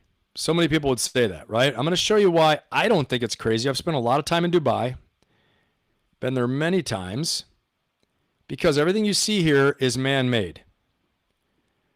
This is all man-made, okay? All this stuff. And I'm looking at, I'm going to zoom out a little bit. It's probably driving you guys crazy right now. But zooming out, probably in the totally wrong spot. But right here, okay, let's zoom in. Watch this. What are these? What are all these things right here? Oh, wow, look at that. Naturally occurring palm trees. How did these happen? The first time I ever saw this, guys, I was flying back from Afghanistan. I was flying from Qatar, from Afghanistan to Qatar, I think, or vice versa. I was on a military transport aircraft, and one of my guys tapped me. I looked out the window, right? There's a tank. There's a tank in front of us. There are only like 3 or 4 of us on the thing. It's like a basketball court, basically, that size of an aircraft. The one tank chocked down inside it. I look out the window. I see the Palm Islands of Dubai. So is it possible? They built these things. If you ever go to UAE, to United Arab Emirates, you go to Dubai, they've built these Palm Islands. And it looks like this from the air, okay? I was like, what the hell are we looking at right now? I'd never seen it in my life. And then, years later, I actually was there a couple times. These are unbelievable. So is it possible? It's possible, but it's going to cost about $100 billion to do it. It sounds like Dr. Evil from Austin Powers. $100 million. $100 billion to do, okay? So it is possible. Let's zoom out. That's Dubai, UAE, and the Palm Islands, okay? And there are the straits right there. There's Bandar Abbas. We're going to talk about that in a minute, okay? And that is the strong point of the Straits of Hormuz for the Iranians right there. And this island too, okay? Karg Island is further up here. I'm going to zoom in on Karg just so we can see it. Karg Island, with all the rage is about, is right here. Karg, they say Kark. It's Karg Island, right there. Okay, and then if we zoom back out, you see Tehran is up further north. Again, this is more of a maritime map. Tehran's all the way up here. Okay, so let's talk about what right now I want to share with you guys here. Hop in the chat in a minute. We're going to talk about what is Netanyahu saying. He's saying how the war in Iran is going to end, and then I'm going to give you my version. Okay, we're going to take a look at that. But before we look at this, how the war in Iran will end, I'm going to get in the chat here and talk to you guys for a second. All right, let's see who we got. Everybody in here, guys. What questions? Do you have any questions for me? Feral Wildflowers. The U.S. is unfortunately going to lose control with the petrodollar. Yep, maybe so. Cobra rules. Yeah, he does. He's so funny. The cost of Portuguese wine goes up and be mad. I think everything's going to go up, Mark. I think it's all going to go up. Let's see where our poll's at. Our poll. Now, do you think there will be a ground war? 37 minutes ago, 29 votes, 83% yes, 17% no. I hope you're right. I hope there isn't. I hope it all works out, right? But I will say, hope is not a strategy, right? And hope is something that's inspiring. It's, it's part of the spirit of things, but it's not a strategy, and it's not a course of action. So let's go ahead and form the strategy on this. Let's talk deeply about the actual strategy. What's actually going to happen? Let's figure this out right now. All right? Let's hear from Netanyahu and see what he's saying. But before we do, let's get energized real quick, everyone. Let's get energized one more time. I think it's going to be important as we go in deep. As we're going in deep, we need to really maybe have a little Chuck Norris pump up. One more time. One more time, Chuck. Pump us up.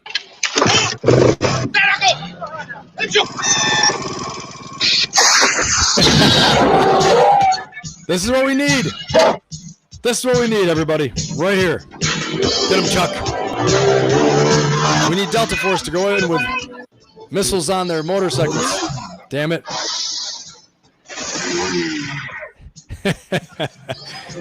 All right. Now, here we go. Let's get serious now. So let's talk about this strategy, the strongest tribe strategy. I want to talk about what does Benjamin Netanyahu say. What is he saying here? BB.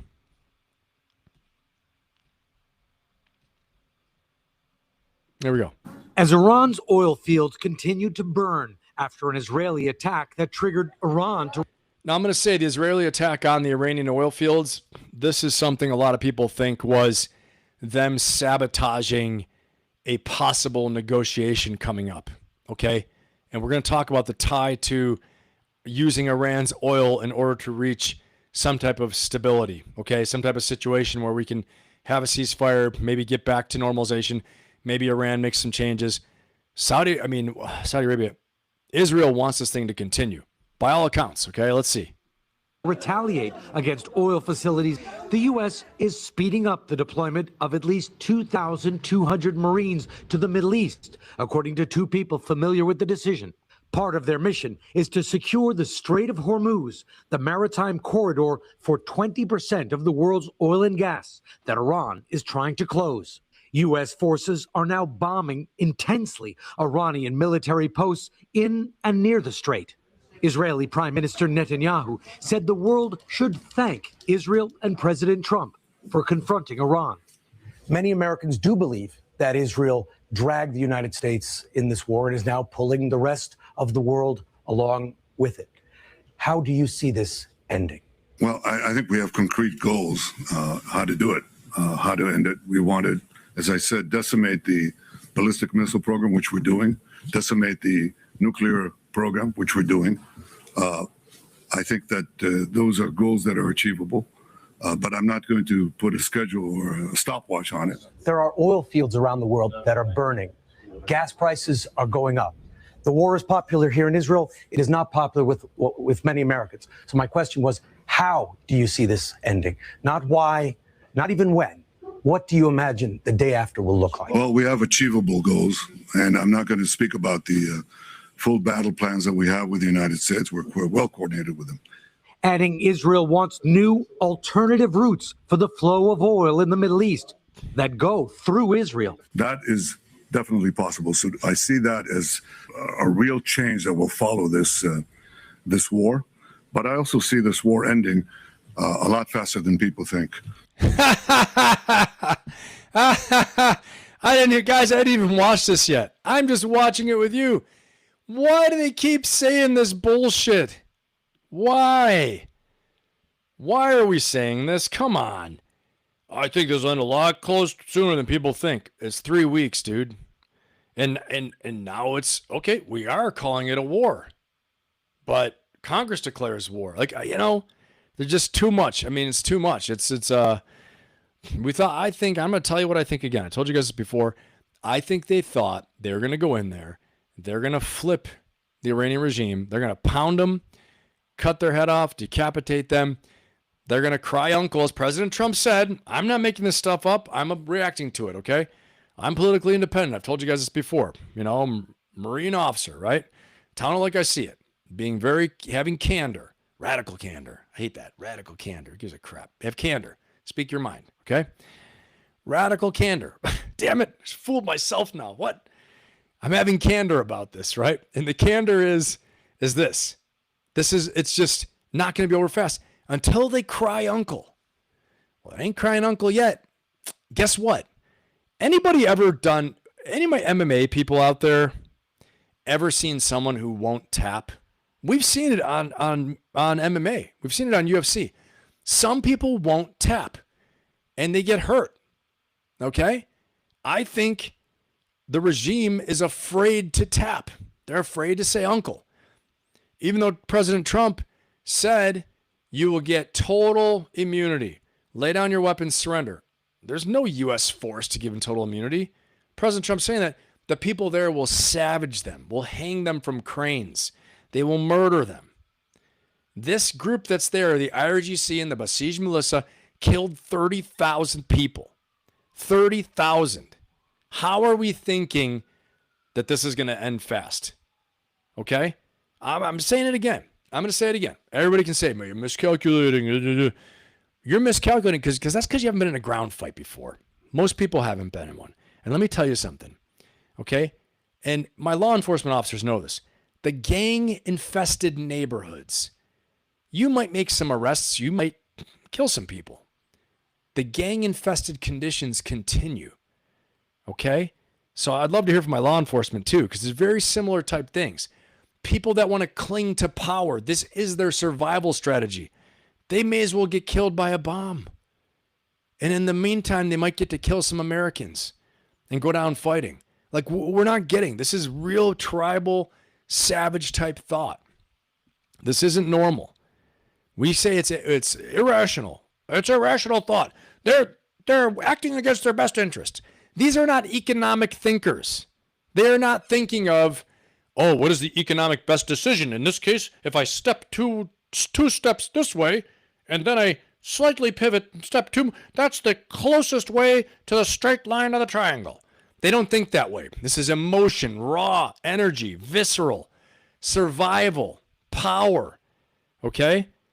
This is nasty stuff. Nasty stuff's been done there. They ain't going nowhere until, I said it before, I've said it before, I'll say it again. Until, and everybody can laugh, until Elon Musk comes in there with his robot army, his robot dogs, his small robot drones that can fly around, or Andy Markoff and Clint Allen Eastwood, Smack Technologies, who was just on my show. They're on the show. Andy was on the show this Tuesday. If you guys saw it, watch the video. Until Smack Technologies comes in there like Iron Man, which is what they're building, believe it or not, it's nuts, with a drone swarm, and they can fly little drones this big, hunter-killer drones this big, fly in, and they start killing everybody. Until we master that, we got to go fight them with the Mod 1 Mark 1 eyeball and the Mod 1 Mark 1 trigger finger and the, guess what, and the black Cadillac boots. You got your boots. That's your delivery system. Okay? Or we send in the special forces with a partner force, which is what I'm going to talk to you guys about. Okay? This is what we're really going to talk about. Sending in the Iranians to do that. Backed up by our U.S. Special Forces, who are then backed up by traditional American combat power, which is what I'm going to show you guys, and we're going to talk about here in a minute, okay? But I want to show you the delusion that's going on with some of these leaders. And I don't think they think it. They're not deluded. They know exactly what they're saying. They're selling us a load of malarkey here, telling us that, oh, yes, it'll be over much quicker, much quicker, much quicker. 5 weeks later, much quicker, much quicker. It's not Afghanistan. At least it's not 20 years. It's only 5 years. I mean, come on, right? Can't help it. I lived this. A lot of you guys lived it too, right? I lived it. And so that's what I think, okay? I think Iranians, bad. Regime, bad. Good, we're smashing their ballistic missiles. Good, we're smashing their weapons of mass destruction. Good, many things. And now if we want to do it, and if President Trump believes, as he first stated, okay, let's just get it straight. I'm not trying to say like, you know, oh no, bleeding heart. I'm saying I'm a Marine, right? And this is the way I think. So President Trump said it's the regime. Well, for better or for worse, he's the commander in chief. And if that's what needs to happen, and we're going in there and we're going to do it, let's not fool around and pretend, right? And meanwhile, Iran's strategy is working, a cost-imposing strategy of crippling the global economy. Now, President Trump and the administration is doing everything he can to keep the price of oil down. No doubt about that. Okay? No doubt, 100%. They're doing everything they can. But what I'm saying is that eventually, if we keep doing this, we keep going on this path, we're going to feel it. We're definitely going to feel it, and it's going to hurt the global economy. And there are going to be problems. Okay? They're going to be real problems, not just at the pump, but as everything else I talked about. Okay? All right. Let's keep on going here, because I'm about to unveil to you guys in a second what this is going to look like. And as a matter of fact, I believe now is the time. Here we go. Okay? I'm going to walk you guys through with my handy dandy presentation my handy dandy laser pointer. You're going to see this. I hope you can see it. You guys let me know if you can see it, okay? And before I do it, I'm going to give you a sneak peek real quick. Actually, there's a sneak peek. Okay.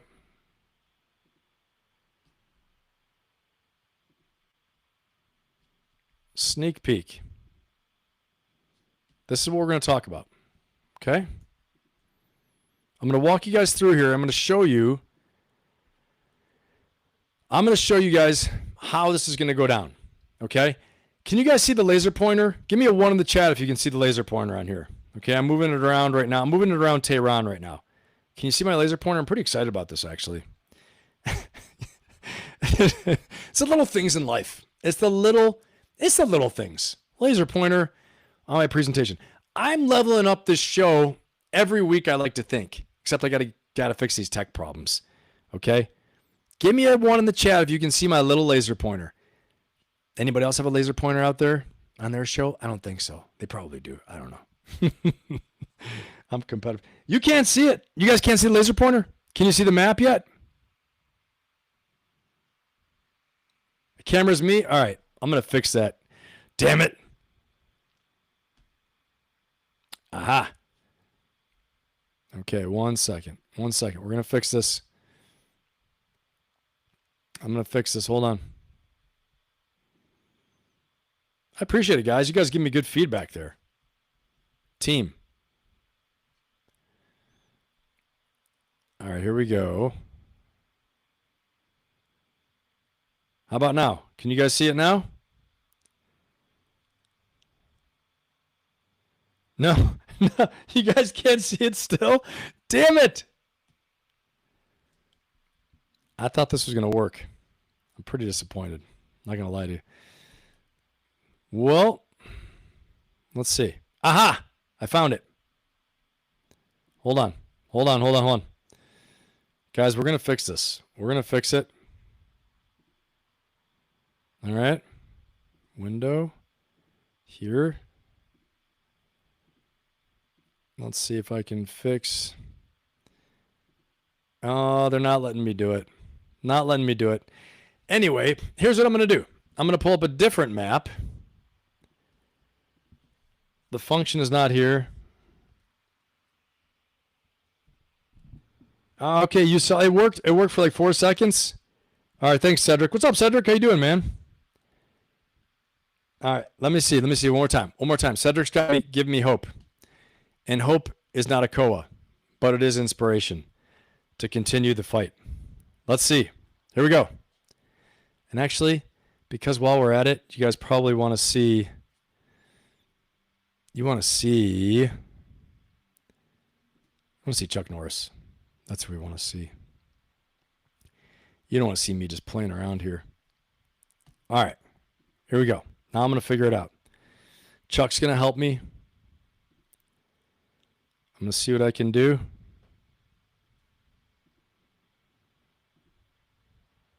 Let's see.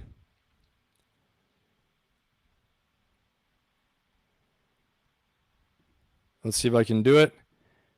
All right. Last second. I'm going to try. And if it doesn't, I'm going to use a different map. Nope. Okay. It worked for a second, you guys said. For some reason. And how about this? Is that working now? Can you guys see the map? You guys see the map? Let me know. And for everybody watching the replay, right now we're having problems showing the map. Tell me if we can see the map. If you can't see the map, if not, I'm going to drive on. We're going to use something else. Any map. Map. Can you see the map? Can you see? 0. No. Okay. Here we go. No, sir. No. Okay. Damn it. I'll fix it for next week. I was all excited about this. Actually, I'm putting out a new video tomorrow. You guys will be able to see the use of the map then. It's a super cool map. I'm really excited about it. Okay. Let me see this. Okay. I'm going to pull this one up. Aha. This one's pretty damn good. think this is a pretty good one. Right here. Yep, I'm going to use this one. Security check required. What the freak? All right. All right. I think this is a good one. You guys let me know what you think. There we go. All right. I think this is the new map. Boom. Everybody see that one? That one's working? Let me know. Okay, everybody got this one? You guys can see this one. I know you can. All right. And by now, all of you are experts in all things maritime. Awesome. Thanks, Doc K. You guys are all experts now in everything about the maritime traffic. You're experts about the friggin' shipping, the oil flow. You're experts about the conflict map. Okay? We're going to walk in here, and I'm going to show you this is what the strongest tribe strategy looks like. Okay? So now, can you guys see my cursor moving around on here? I'm putting a little circle. I'm putting a little circle on the Straits of Hormuz right now. Can you see my little circle moving? My little cursor, I mean. You can? You can see it? Awesome, Barbara. Thank you, Barbara. You can see my cursor moving, everybody? Give me a 1 in the chat if you can see my cursor. I know this is a long process, but it's going to be worth it. It's going to be worth it. And then watch my video tomorrow. It'll really explain everything. Okay? Okay, awesome. Thank you, Doc K. Thank you, Cedric. Thank you, Barbara. Let's rock and roll. Okay, Straits of Hormuz are down here. Persian Gulf. Jasmorian Depression. Never heard of that. First for everything. Jasmorian Depression. Lut Desert. Haven't heard of that one either. This is a new map. This is great. Kavir Desert. I covered this in my last video. If you didn't watch the video, go watch it, okay? Don't forget to like, subscribe, share, and comment, please, okay? Kavir Desert. Here. This is something, the Kavir Desert is relevant for the Afghanistan axis, coming from Afghanistan. But you can see from the map, it's not as cool as you think it is. I've heard a lot of people say, oh, it's nice and flat from Afghanistan to here. Is it really? It doesn't look too flat to me. It's a nightmare with an 800-mile desert, not one of the hottest deserts on Earth. Okay, why? It's in a big bowl. The Albarez Mountains. This is where Tehran is. Tehran is right around the Z and the Albarez Mountains. Caspian Sea to the north. Zagros Mountains. This is where all their missile facilities, their nuclear weapons, their military bases, everything. This flat area right here, there's the P in Persian Gulf. Go north. And there is the Khuzestan oil fields in this flat area right here, okay? This to the left is Iraq, right there, okay? This is Kuwait, this little spot right here, little country, that's Kuwait. This is the Persian Gulf. This little dot above the E in the Persian Gulf is Karg Island, okay?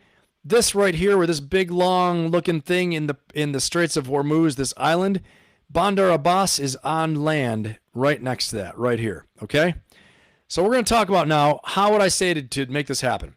Number one, first thing is this, okay? I'm going to describe this as the strongest tribe strategy. The strongest tribe means that you need to have the strongest tribe on the ground to protect the Iranian citizens as they uprise against the Iranian regime in order for this regime to fall. In order for the Iranian people to rise up and take over their government, take over their country, like President Trump said, and he's right, okay? Nobody's a big fan of the Iranian regime, killing 30,000 of their people. They just executed a wrestler, okay, an Olympic wrestler, famous guy, because he participated in the protests. Can you imagine? This is disgusting, honestly. So, bad people, right? But we want the Iranian people to do it. How do we support them? Who are the masters of training? Special Operations Forces, right? Marine Raiders, Green Berets. I said the Marine Raiders on purpose. I said the first on purpose, by the way. That was deliberate. Hoorah. Marine Raiders, Green Berets, Navy SEALs, right? Air Force PJs, CCTs will support all of that too. SOCOM. We need this to be a SOCOM main effort with heavy, heavy support of conventional forces. So how do I see this going down? Okay, first of all, training has already begun. This is my guess, right? No one's told me. I know no secrets. I'm just telling you based on experience. I'm triangulating. Training has already begun in northern Iraq with the Kurds, the Kurdish Peshmerga, and the CIA paramilitaries and the U.S. Special Forces. They're training the Kurds. They're arming them. I gave you in my video last week, I talked about a Kurdish commander bought 100 Toyota Land Cruisers, Why the hell do you need 100 Toyota Land Cruisers? I could take one. Give me one. That'd be nice. They're actually really good off-road. 100 Toyota Land Cruisers for an invasion, okay? They are the chariots of the mountains. They're fantastic for all that. So right now they're training up here. Next, what needs to happen is this. You need to build up combat power in eastern Iraq. You need to build up combat power down to the Straits. Oh, maybe 2 Marine Expeditionary Units? Possibly, Dr. Evil style, right? Maybe that's it. I don't know. Possibly, Ben. Who's really good at amphibious landings? Oh, the Marines. What's down in Bandar Abbas in the Straits of Hormuz? Oh, a good spot for amphibious landing. Okay, let's talk about the routes of advance. Now, is the Marine Corps going to seize Bandar Abbas and then push inland to go to Tehran? They could, okay? Because on my map that you'll see in my video tomorrow, so watch the video when I release it tomorrow, you're going to see clearly highlighted the highway system that goes to Tehran from here, okay? And then also there's a highway system that goes like this. Watch my cursor. It goes from the Khuzestan flatlands, the Khuzestan oil fields. This area typically has a tribe that is not pro-regime at all. They're anti-regime. These would be like more of a pro-free Iran tribes, okay? There are roads that go this way. You follow my cursor, and then they spread and go up this way. Tabriz is up in this area here, okay? Tabriz, part of Iran. Missile facilities are there. And then it goes towards Alborz Mountains into Tehran, okay? So it comes down, descends into Tehran. This is a meat grinder, very hard through the Zagros Mountains, right? Who is it not that hard for? Kurdish Peshmerga, U.S. Special Forces. I mean, still very hard. Let's get it straight. Still very hard. But these are lighter forces that can be supported by heavy U.S. infantry, Army brigade combat teams, Army helicopters, all those things like that, right? And in order to draw the regime attention away from the streets and their people. But we can set up bases of training camps for the Iranian people with U.S. Special Forces, Special Operations Forces conducting precision strikes, still continuing the air war, while the Marine Corps builds up an Iron Mountain combat power here. U.S. Army builds up combat power here, seizes the oil fields, seizing Karg Island, okay? And then this becomes a Special Forces war, all right? And the Special Forces will be training a partner force, partner-led, meaning the Iranian people, the Iranian forces are in front. They're getting trained and supported by the Kurds and the U.S. Special Forces and U.S. air power, okay? This is all in the ideal world. We've tried this before in Afghanistan. We've tried it before in Iraq, okay? Yes, casualties happen. Yes, bad things happen. What I'm saying to you is that this regime's not going away by air power alone. And this, to me, is the way that you're going to be able to do this. Now, could you just go, hey, diddle diddle up the middle with all the big combat power right there to Tehran and seize it? Yes, you can. Will it be hard? Yes, it will. Will we have a lot of casualties? Yes, we will. It'll be major combat, okay? And because what we haven't accounted for are the ground troops, the ground fighting vehicles, the ground artillery, all the mines, all the IEDs, all these things like that. They have a built-in insurgency there where the IRGC is the cadre, the vanguard, and the Basij militia as the as the insurgent force, the counterinsurgency force, okay? So as we take over, they're going to have a built-in insurgency.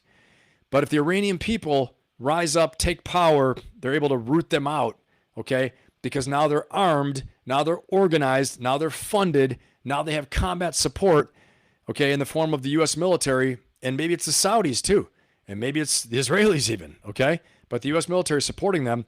This is the way you can get this regime to fall, all right? Could it fall quickly? Possibly could.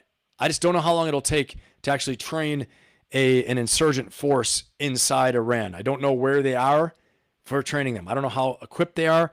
I don't know if they have anything right now, okay? But first things first, we need to protect them from the Basij militia. We need to protect them from the death squads. All those things, okay? And to do that, we need to have some Chuck Norris action. Frankly, we do. We need to have some Chuck Norris on the damn ground there, all right? We need to get our own Chuck Norrises on the ground, our U.S. Special Operations Forces that are backed up by U.S. military, heavy combat power, Marine Corps, and big Army, big Air Force, to let the special guys do their special thing of training and partner force fighting, right? That's what they're good at. The Marine Corps does that too. Regular infantry does that. Okay. I don't think you're going to need to do it.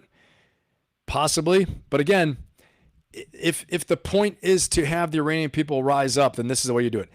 If not, at a minimum, we seize control. We seize more control of the Straits of Hormuz by building up combat power down near Bandar Abbas, seizing Karg Island, building combat power, Khuzestan oil fields.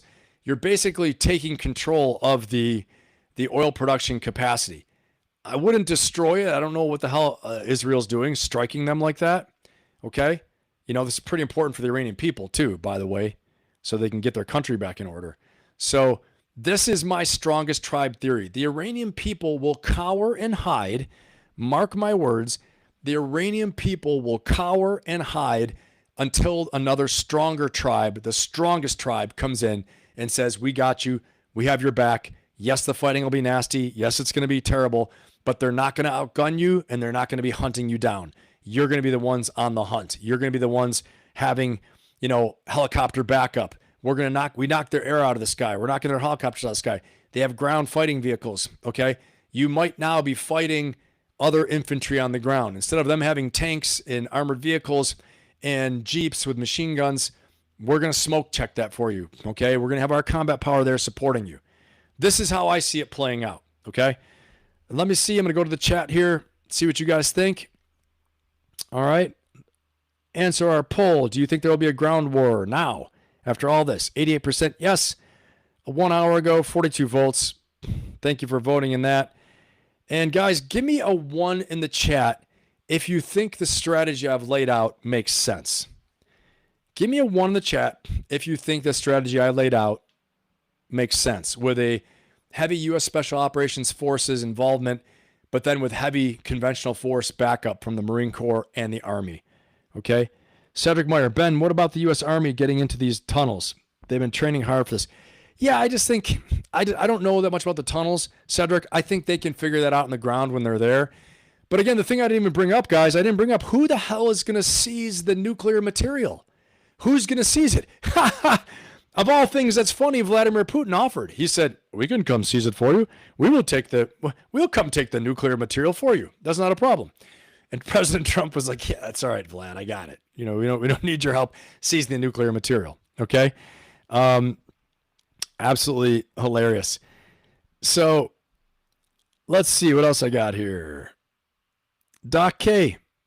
I hate to see this. Yeah. Okay. Let's see. Barbara, do the people of Iran really want the Kurds coming in there? Honestly, Barbara, I don't think so. I think that the people of Turkey and of Iran are scared. Not the people. I shouldn't say the people. What the hell do I know about that? The government is afraid of the Turkish autonomous area. The Turks really hate it, okay, because they've been fighting against them for a long time, right? Because they've had, internal rebellion from the Kurds. But what I want to tell you is that the Kurds are really good in mountain fighting. They were great at hunting down ISIS. Again, I go back to my interview with Andy Markov, who was on Tuesday, right? The CEO and founder of SMAC Technologies, who's forming, no kidding, like the Iron Man technology for our military, in terms of like the overlay where you talk to it. You talk to it's like Alexa, but for warfare, right? That does all this targeting, all this stuff for you, enables you. Andy was the J3. He was the operations officer coordinating all the fight against ISIS in Mosul, in the Battle of Mosul, okay? So one thing that, Peshmerga, the Kurds, are good at is hunting ISIS. They used to call it the ISIS hunting club, okay? The Kurds did. They're not afraid. They weren't afraid of ISIS. Like the rest of the world's like, oh, ISIS is so terrible. They're like, yeah, so what? We're going to go hunt them down. We're tougher. We're better. And they did, okay? So they're pretty damn good in a fight. And I'm going to tell you what, if they're friends of the U.S. in this fight, they're friends of the U.S. Special Forces, we still have existing relationships with them. They will be a staunch partner there if they're taken care of, if we don't screw them over, okay? So that's my opinion. Other people with more experience working with the Kurds may have something else to say, but that's my experience with it, okay? And so I'd say that the Iranian people not wanting them there, I think the Iranian people will definitely want them there if they're out killing the besieged militia, or if the Kurds are there to train them and support them in the fight. Like they build a company of 100 Iranian fighters, right? But they have no combat experience. And then the Kurds partner with them. There are like 10 Kurdish fighters with that 100, and let's say there are 10 Kurdish fighters and 10 U.S. Special Forces with 100 Iranians, and the Kurds and the U.S. Special Forces are there supporting them, calling in airstrikes, helping them with machine guns, emplacement, mortars, all kinds of stuff like that. And then the planning and how you execute too, right? They're going to want them there. They're definitely going to want them there. Okay. So, yep, exactly. So important stuff to think about. Hey, Bobby, what's up, Bobby Aller? How you doing, brother? I got to have you on here too, man, some night, Bobby. I still have a plan, and I'll tell you exactly why Russia said, let us get it. Oh, okay. I want to hear it, Bobby, for sure. Because they gave it to them after the Uranium One deal. Okay. Cedric, but you think the Kurds are going to take advantage later and seize Iranian territory? I don't think so, man. I don't think so. Maybe. But I'm going to tell you what. Probably better to get rid of the regime and give the Kurds as a benefit. Okay, you can have some of the mountains. Here, let's look again. What we're talking about here. And I'm making light of it. I'm not a Kurd Iranian. I'm not a Persian. I'm making light of it. But I'm also being kind of smart, I think. Take a look. Oh, the Kurds are right up here. And you know what? Because you helped us get rid of this evil regime that we never could have gotten rid of, the Kurds are like, well, what we want in repayment is we want this Kurdish autonomous zone of these mountains right here. Might be worth it. Might be worth talking about. Okay? Maybe they can work something out. All I know is this is a murderous regime for 40 years, has killed everybody. They tortured and killed a woman for letting her hair down. Right? I mean, crazy stuff, man. Crazy stuff to keep in power, to enforce their culture, right? To me, it's not even religious. It's about power. The Ayatollah had $100 billion. That's why they all followed him. And then you enforce it with a crazy martyrdom culture too, okay? So yes, I know religion is woven into it, but a lot of these wackos, they hijack it. You know, this is my opinion. They hijack their religion to use for their own power and keeping in power. How, in murdering women and murdering people in the streets because they don't like what you're doing. So, I think that might be a good reason to cut a deal. Okay. That's what I think. Let me get the chat here. All right, guys, new poll. Okay. If we had to have a ground war, would you support the U.S. Special Forces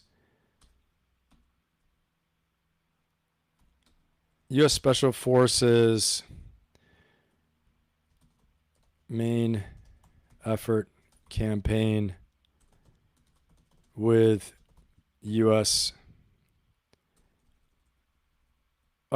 Special Forces led effort with conventional backup? Okay. With heavy, I don't know if I can fit this all in here, heavy support. There it is. Boom. Okay. I just want to see where your heads are at. There's my new poll. Bobby, I see you had something. Man, I really wish you could let me in on this sometime because we could have some. Yeah, I will for sure.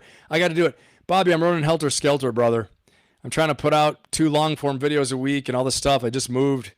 And so I'm like, honestly, hair's on fire, man. But I want to put the band back together. I want to get us all back together, war room style on here every now and then. So, because I think it's fun and I think people get a lot out of it. We got a lot of good different perspectives between all of us. But yeah, 100%, man. It's great to see you in the chat, brother. How you been? You been good, man? It's great having you. Unsecure Signal, what's going on? I appreciate that, man. I support our boys unconditionally. The administration, I hear you 100%. I'm with you. Exactly. What? Yes, I do. That's not true, Bobby. I do reply. I'm replying right now to you. What? Get out of town. I do reply. That's not nice. Not nice, Bobby. Not very nice. Bobby's going to go in timeout. That's not true. You don't call me every day. You're crazy, dude. Put a 1 in the chat if you guys want to see Bobby to get up in here on some Friday night. Give me a 1. Everyone give me a 1 in the chat if we want to get Bobby Holler up in here and hear him holler. Bullshit.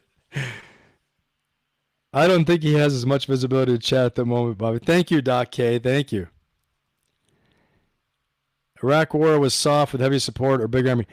Oh, Iraq War was big army, big Marine Corps with soft, okay? It was big conventional-led operations.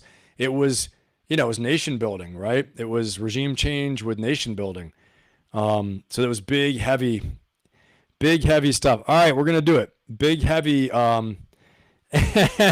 been exposed, LOL.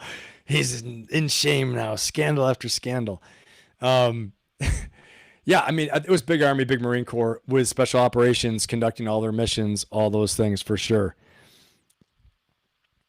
Let's see.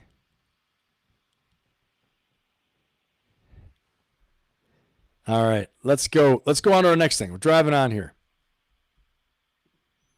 Driving on. One more time, Chuck Norris. Chuck Norris in here. All right. So we talked about how this is going to go down. I want to get your opinion. Put your opinion inside the poll. I want to hear what you guys have to say. All right. We talked about what Netanyahu says. We're sending more troops. Delta Force. Topographic map. Let's take a look at the conflict map. What's recently been happening here. Here's some of the latest 266 events in Tehran. But actually, the one I want to show you is this one. Let me see if I can get this one to play.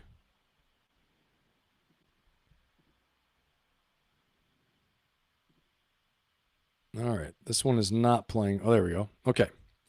All right, guys, let's take a look here, okay? We're going to zoom in. Let's see what's going on.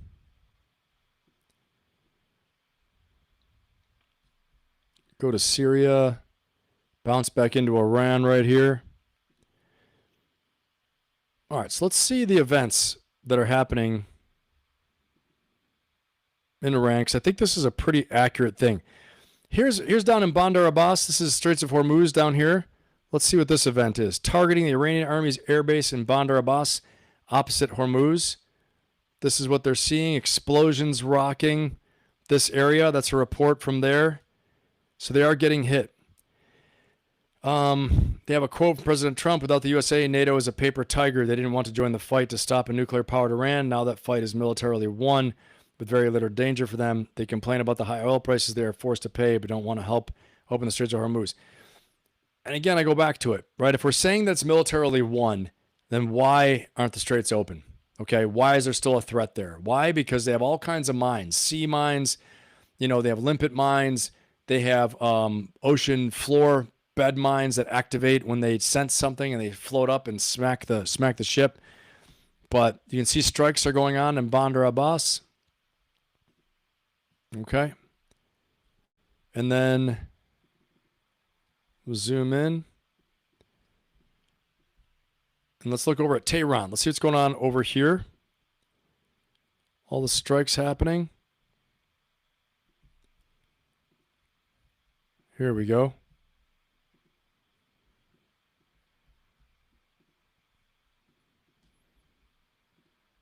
All right. I don't know what this one is. Let's see what this one is. IRGC spokesman Ali Mohammed Naini killed in U.S.-Israeli airstrikes in Iran. This is 18 hours ago. Okay? Now, I will tell you, I heard this today, that Israel is also striking the moderates. I want you guys to think about this, okay? Remember I talked about tail wagging the dog? And I'm not a conspiracy theorist. I'm just telling it like it is. I heard this from Professor John Mearsheimer, who's a professor at the University of Chicago, one of the leading professors in the country for security studies, okay, and for national strategy. And he said the Iranians are striking the moderate IRGC officers too, like this spokesperson. Why would they do that? The only argument he put forth is that they want this war to continue. Because if they sue for peace right now, and I'm not saying some type of conspiracy like the Israelis are evil and they're doing this. I'm saying that What is their strategy? Again, everything on this channel is about strategy. National level strategy, war strategy, business strategy, okay, personal strategy, career strategy, all these things. Because if you understand one at the high level, you can understand business strategy, small business strategy, and personal strategy. Okay? You can't win without a good strategy. You see that in the first comment I put in everything. You can't win with a bad strategy. If you have bad strategy, you're screwed. Okay? So why are they striking these moderates? Why? Well, the argument goes, hopefully you guys can see it a little better now. The argument goes that they don't want the war to stop. Here's why.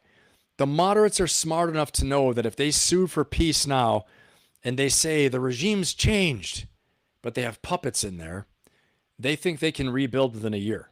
That's what they think, okay? Iran's a big country, 92 million people. They got a lot of wealth. They got tremendous oil wealth. And something we're doing, which I'm going to share with you and show you in a second, something we're doing right now actually could line their pockets with a lot of money.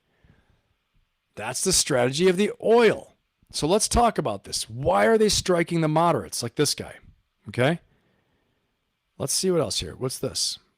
Muqtada Khamenei's Nowruz message uses some new terminology. Second imposed war for the 12-day war. First imposed war was the war in Iraq in the 80s. Third imposed war for the current war, January. Okay, blah, blah, whatever. More bomb sites. Okay. Well, let's go in, and I want to take a look at what Scott Bessent is talking about, the Secretary of Treasury. Secretary of the Treasury. Okay, Treasury Secretary. I'm not allowed to say it anymore. This guy's a brilliant guy. By all counts, super brilliant. Okay? Knows his stuff. Let's see what he's saying, because this strategy coming from the Trump administration, I was going to say the Trump regime, the Trump administration, okay? This strategy is about keeping the price of oil low and gas prices low for the world, okay? A couple things are happening. Number one, we're allowing the Iranians to sell their oil, okay? Why? A couple reasons. One, China. China's the main consumer. You can't sell China at China prices. It has to be market prices. That hurts China. Actually, it's going to help the Iranians. Crazy like a fox, right? If they make more money, they're like, this U.S. thing's not a bad idea. We're filling up our coffers with money. Not so bad. So I will say one thing. Trump and his administration, if nothing else, understand money. And they understand, it's just my observation. You guys can agree with me, disagree with me. Okay, I know there are people who are like, either they love President Trump or they hate him. Okay? I'm trying to judge him by his actions, by his strategy. But I'll say he knows a big driver for people in this world are economic resources and money. And Scott Bessent knows this very well. Let's listen to what he has to say, okay? Here we go. Here's Scott Bessent. Let's listen. It's a pleasure to see you. Thank you so much for being here this morning. Good morning, Maria. I want to get your now, guys, in case you missed it, he is the Treasury Secretary, Scott Bessent. The U.S. Treasury Secretary, Scott Bessent, joining us. And Mr. Secretary, it's always a pleasure to see you. Thank you so much for being here this morning. Good morning, Maria. I want to get your take on the impact of this war on Iran. Of course, you are in the middle of this, the intersection of the economy and war. And you've been allowing oil flows from Iran, Russia, of course, what the president did in terms of Venezuela, to try to stabilize prices. But I want to get your... Now, this is pretty savvy. We're in the middle of the war, smacking the hell out of them, but it's not yet total war. President Trump never allowed the U.S. military to touch the oil fields or to touch any oil infrastructure. He said that. I'm not doing that. But what did Israel do? They went ahead and did it. And what did Iran do? They went ballistic and fired on Qatar's oil fields, the biggest oil field in the world, the biggest oil field and gas field in the world, I guess. Okay? Israel's trying to escalate. But again, I believe because Iran is a no-kidding existential threat to Israel. They're like, oh, no. We're not playing this game where they get out of it and they get to reset and then come back and kill our whole country. I think Israel's like, we got them down on the ropes now. We're going to finish them. And, if you're losing hard on this, we're going to make it worse so that they fight to the death. That's my guess. Okay? You guys put a 1 in the chat if you agree with that. If you agree with what I just said about that what Israel's trying to do, and put a 1 in the chat. Okay? That's what I think. Let's keep listening. Take think about that in terms of potentially funding our enemies in doing all of this? Is the reality of this oil shock as a result of this war colliding with the president's maximum pressure campaign on Iran? Not at all, Maria, because it's the president's maximum pressure campaign that started last March against Iran and its oil exports, the customers, their shadow fleet that brought the Iranian economy to its knees in December. They had a very large bank failure. The central bank had to come in, rescue the bank, printed money, caused great inflation, and the people went out onto the streets. And that was the real turning point for this regime. The regime is in trouble. I said last week on another show that they're in Hitler's bunker and Hitler's dead. Well, I can tell you, as of this week, Himmler and Göring are dead too.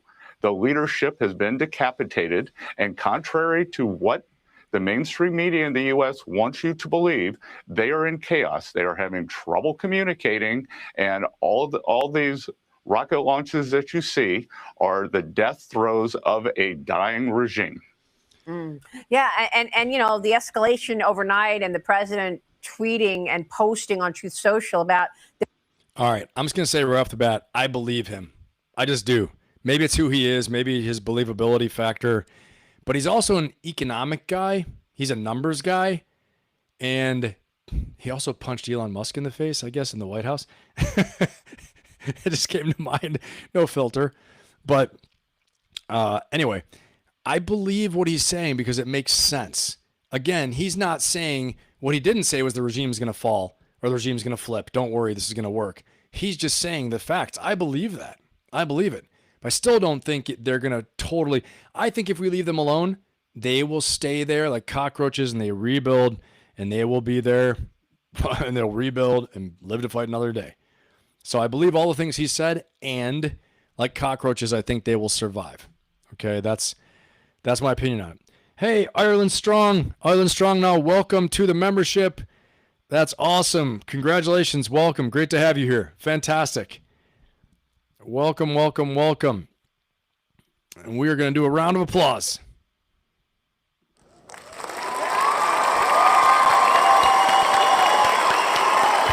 Great job, Ireland Strong. All right, so I believe what Scott Bessent's saying. He just, seems like somebody that's got it together. You're running the Treasury Department, the Secretary of the Treasury. You got to have your stuff together, man. I'm just saying. So that's how he presents to me, as very believable, a credible witness, as they would say in legal terms. Let's listen some more. There will be no more attacks on that very important gas and oil infrastructure in Iran because it triggered Qatar. I feel like there was an escalation. Can you tell us anything about what the president is trying to message out here? He's been very, very direct in terms of obliterating Iran's military infrastructure, but holding back in terms of hitting the oil and gas infrastructure. Yeah, and Maria, on the military, last night was the biggest night for strikes thus far in this campaign. As we move into days 19 and 20, we keep escalating the military campaign. President Trump wants to have something for the Iranian people on the other side, so we are not attacking their energy infrastructure on Karg Island, which is the next. He must have been furious when the Israelis attacked the oil infrastructure. Guys, put a 1 in the chat if you think President Trump was about to flip out when the Israelis attacked the oil infrastructure, because it goes against his strategy. There is strategy. Now, I see strategy there. Give them a carrot that, hey, we didn't attack your oil infrastructure. We're not attacking your money supply. Get rid of the bad people in the regime, and any people in the regime you want to flip and be an informant. There, you have a chance to be rich. Give me a 1 in the chat. I think he must have gone ballistic. I think if he could have said, "You're fired," he would have fired everybody in Israel too. Kind of hard when you're, obviously, when you're fighting a war with somebody. But and the Israelis, I think, are full of crap. I think when President Trump said, "I didn't know they were going to do that," and other people, I believe him. You can't always, for me, two things can be true. He could lie about stuff and he could do some things, quite a few things that we don't agree with and we don't like, that we think are bad. But he could also be telling the truth in this case, which I think he was. Why would you agree to that? Why would you agree to it? Unless it's good cop, bad cop. I don't know. But I think in the Israelis saying, oh, we coordinated. Who'd you coordinate it with? Because I'll tell you, in combat, sometimes word does not flow up to the top. Sometimes it doesn't. Leaders get surprised by things. Anyway, that's my opinion on it. I might be wrong, but just my take. I'm reacting, actually, to all this stuff with you guys, okay? I set up a structure, what I'm going to talk about, and I give you my main meat and potatoes, but I haven't, watched all these and analyzed them. I'm reacting with you, okay? I think it's more fun that way, and we all get to learn together. Okay, let's keep going. This 90% of Iranian oil comes out of there. Which is the nexus, 90% of Iranian oil comes out of there. We did a precision strike against all the military targets on that island, and none of the energy assets were targeted. So we have allowed Iranian oil to continue out of the Gulf, where some Indian tankers have moved out, some Chinese tankers have moved out. Maria. Okay, we saw that, right? We saw that. Let's see real quick if old Mr. Bessent is telling the truth, which he is, because we looked at it, okay? But let's look right here at our tracker, and let's see, okay? Let's see who's moved in, who's moved out. Well, what's this one? Jamal, India. Let's see. Let's find where these are from. Here's one. India and China. Guangzhou, China. They're making it out. Let's see. Going in this direction. I'm just scrolling around and looking at some of them. These are all ones that are stuck. But some India, some China. Let's see this. Some of them are not saying where they're from. China. Destination China. Here's another one right here, guys. Look at your screen right now. You see where my cursor is. Right here. I'm in the, you can probably see where I am. That's China. Let's see if we find any others. India, China. So yeah, he's telling the truth. They are. Because their maritime information systems are on. Right? So we have evidence of that right now. Let's keep going. To be clear, this is a coordinated effort. We had a break the glass plan across the administration and at Treasury. We unsanctioned Russian oil. We knew that there were about 130 million barrels on the water, and we created supply that is beyond the Straits of Hormuz. So we anticipated this. We knew that there could be a temporary, and I want to emphasize temporary, choke point there. And there was 130 million barrels of floating storage. In the coming days, we may unsanction the Iranian oil that's on. Whoa, we may unsanction the Iranian oil. Everybody hear that? Let's listen again. And let's talk about what does that mean? We may unsanction the Iranian oil. 130 million 130 million barrels of oil are stuck in this big mess that we were looking at, okay, right here. Okay, 130 million barrels are stuck. Where are they stuck? Right up here. All through here, okay? Not these. These are already passed. All these in here, stuck. Remember, red triangles are oil ships, oil tankers. Green triangles are cargo ships, okay?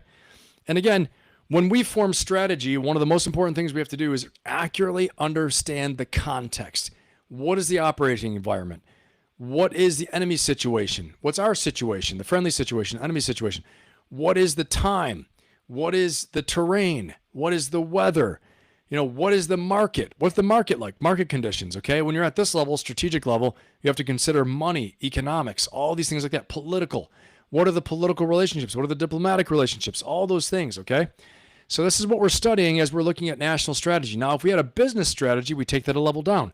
Then a personal strategy, we're going all Chuck Norris on it, right? Personal discipline, leadership, your tactical habits. When do you wake up? When do you go to sleep? What do you do with your money? What's your personal finance? What's your schedule like? Do you have a goal? Do you have a plan? Okay. So right now we're looking at national level strategy, geopolitics. Okay. All right. So he's telling the truth. 130 million barrels of oil are stuck, and it's sanctioned. And he's saying we're going to unsanction it really soon and let it be traded. There. And there was 130 million barrels of floating storage.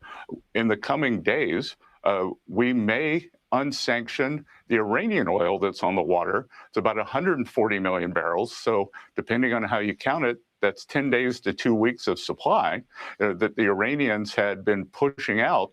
So that's more, 130 million barrels of other, plus 140 million barrels of Iranian oil. So it's about 20 days of the world's oil supply.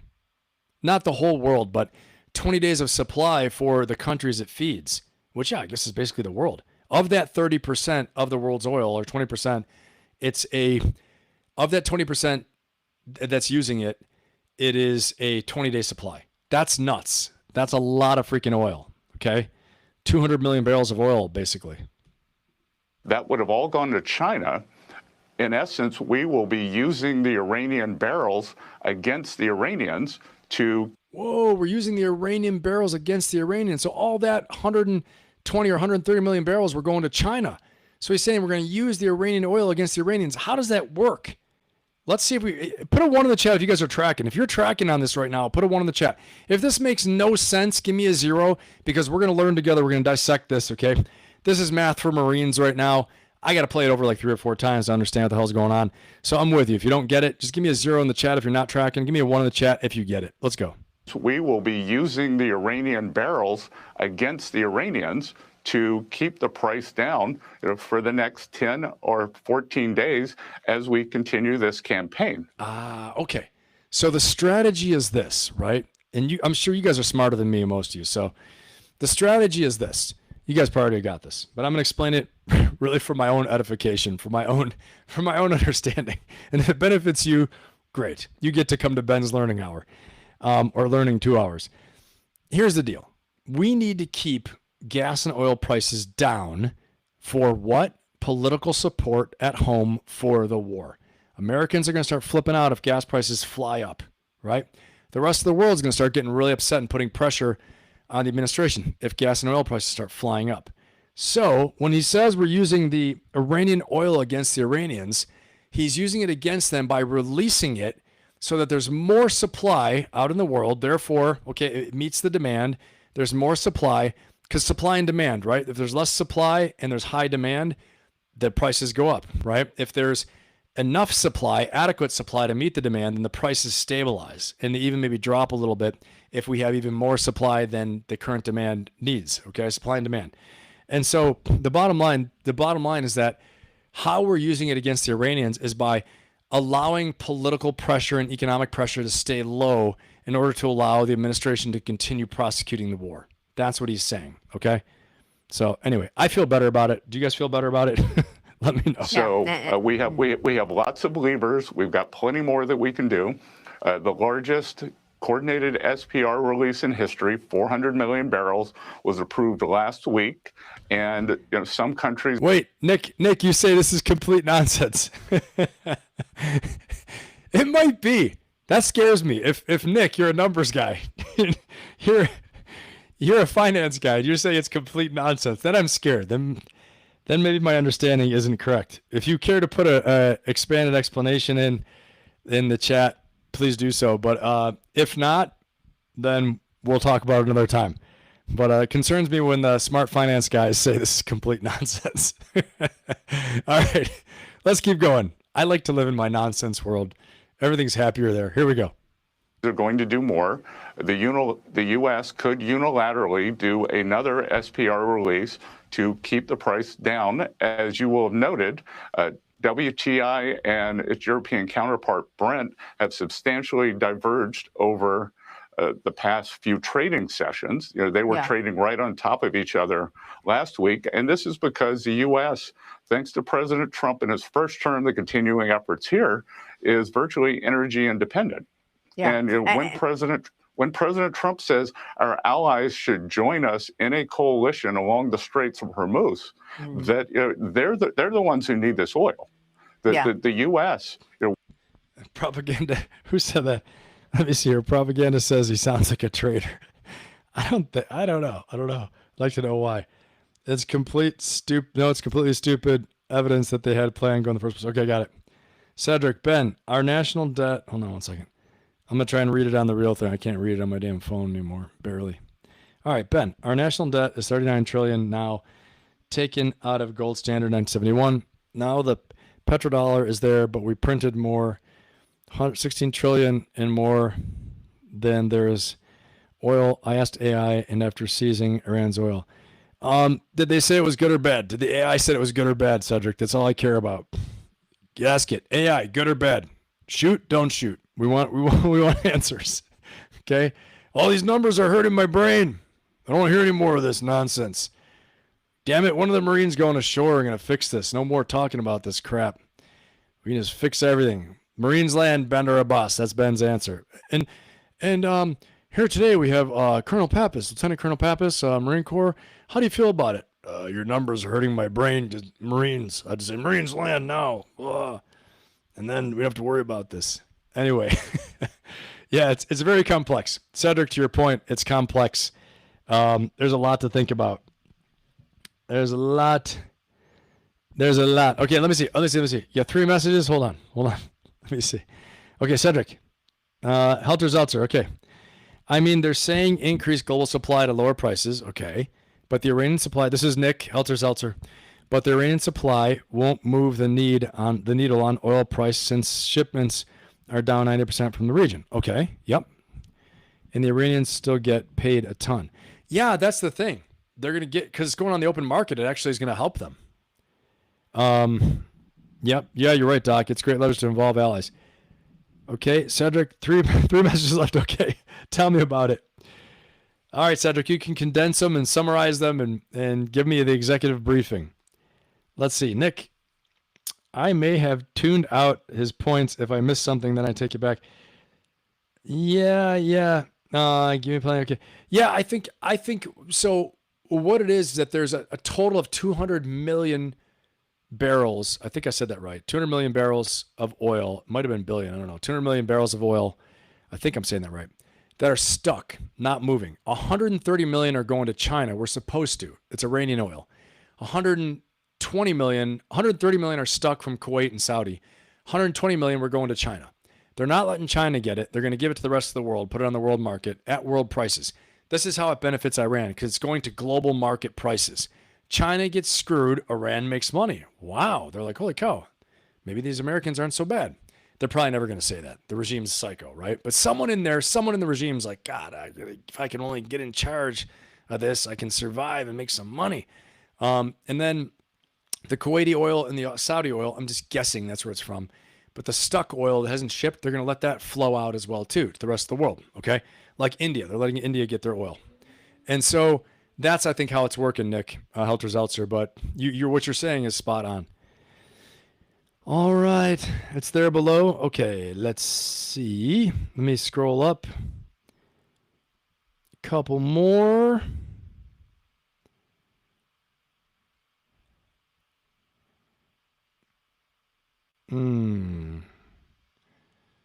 Let's see. Okay.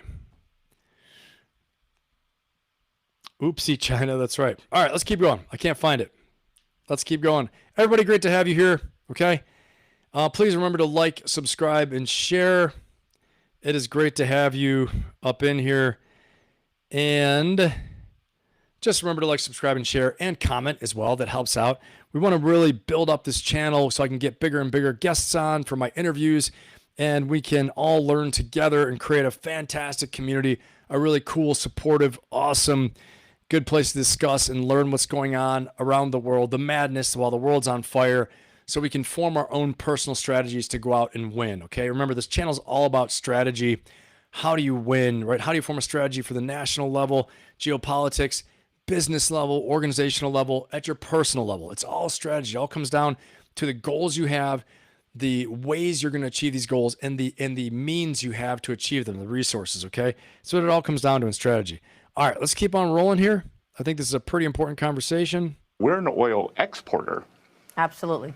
And you're hitting at exactly the point that I was making at the top of this interview, and that is you are walking the... All right, you guys vote. Do we see any more of Scott Bessent? Give me a 1 if we watch more. Give me a 0 if Scott Bessent's getting the gong right now, if we're going to move on from this talk. Give me a 1 if we're going to listen some more to our Honorable Treasury Secretary, Scott Bessent, and give me a 0 if he's getting the gong. I'm going to wait for you guys to tell me. This is the gong show now. We're transitioning into gong show. Okay, 1. Okay, good. Look at that. Okay. Flying Arrow says listen some more to Bessent. Okay. Bobby. Okay, I'm going to check it out, Bobby. Thank you. Thank you so much for the map set. Right now, dude, I can't share maps unless they're on a website. So I've got to upgrade this version of Riverside that I'm using, which is too much money for me. Maybe I can get Jay and Jake to spot me. Let's see. Wanwick. Just don't forget about us when your channel grows. I won't, brother. Thank you. Hey, man. Semper Fi. Brother Marine. We go way back. We go back to the original days. Unbelievable, man. It's crazy how time flies. Wanwick and I served together. Amazing. Cedric, gong show. Okay, everybody's saying, the majority are saying gong. Okay, it's on a website. Awesome, Bobby. Thank you. And check it out.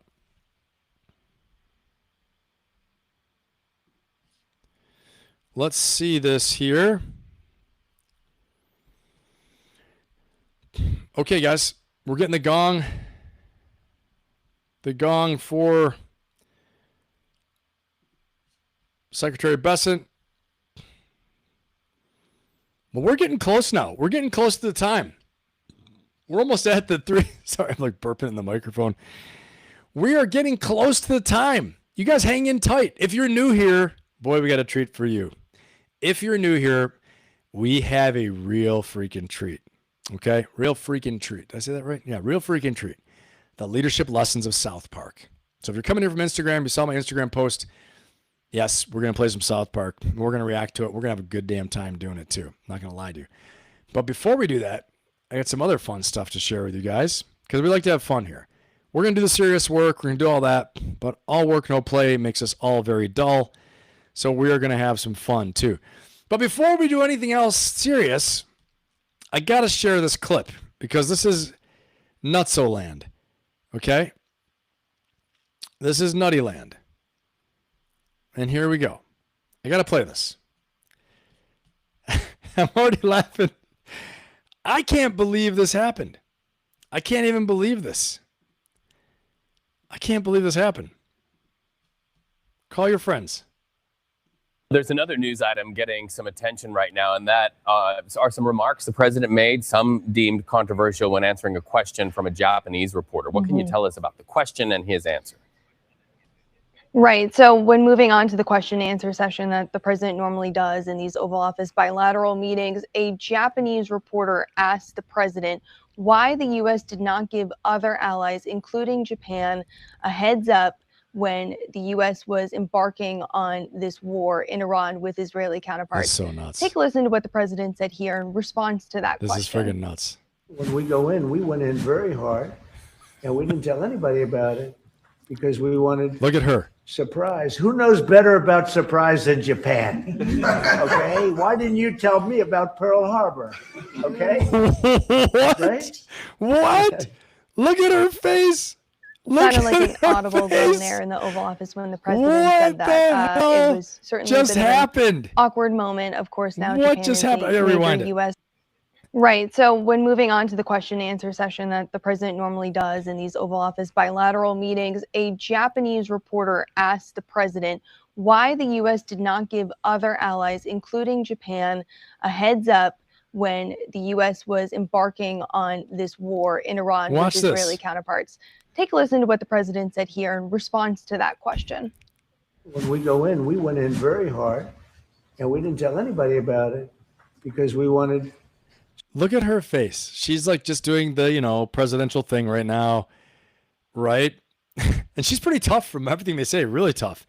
She says a lot of hard stuff to the Japanese, male politicians and people. So here we go. Surprise. Who knows better Can you believe he says about this? surprise than Japan? Okay? Why didn't you tell me about Pearl Harbor? Okay? Right? What? This is like what you say to your friends, like you're in your house with people. So I saw an interview with a guy on the street, right? A street guy in Japan. And he said, he laughed. He said, I just took it as he was joking. He said, he's just that type of guy who says what's on his mind. And he said, but the president can't laugh, our president, because of her position. So anyway, if you didn't see that, I thought that was a pretty special moment. That's our president, everyone. That's what we got going on right there. Well, you know, he is pretty funny sometimes. That one, I don't know. I don't know if that was a great move, but you know, whatever. I mean, he's going to be 80, right? He's going to be 80 this year. So he probably, his give a crap factor, his give an F factor is way low. Obviously, we've seen that. So, all right, let's see what else I got for you guys here. Got some more stuff to talk about. All right, here we go. Just in case we forgot, why am I talking about the strongest tribe strategy on the ground? Okay, why am I talking about that? Because this is still out there. This is still out there. And it's still a thing. Unconditional surrender is still out there. And no ceasefire. This is still out there. There will be no deal with Iran except unconditional surrender. Iran will have a great future, he says. Make Iran great again or... Okay. So here's why I'm talking about this. Here's why it's relevant. Here's why when people forget, when you hear General Keane, for example, talk about military strategies going very well. You hear Secretary Hegseth saying very specific, Navy, missiles, all these things. And these are great, clear goals, right? And you hear Netanyahu saying it won't be that long. It's already been 3 weeks, right? And they never give us a timeline in the first place. And for someone to say, you know, how can you put a timeline on war? That's not okay. This is a real military type thinking. In politics and popular support, people want to know what your timeline is. When are you expecting this to be over? This isn't a war of national survival. We're not fighting Nazi Germany. We're not fighting, you know, the British in the Revolutionary War, right?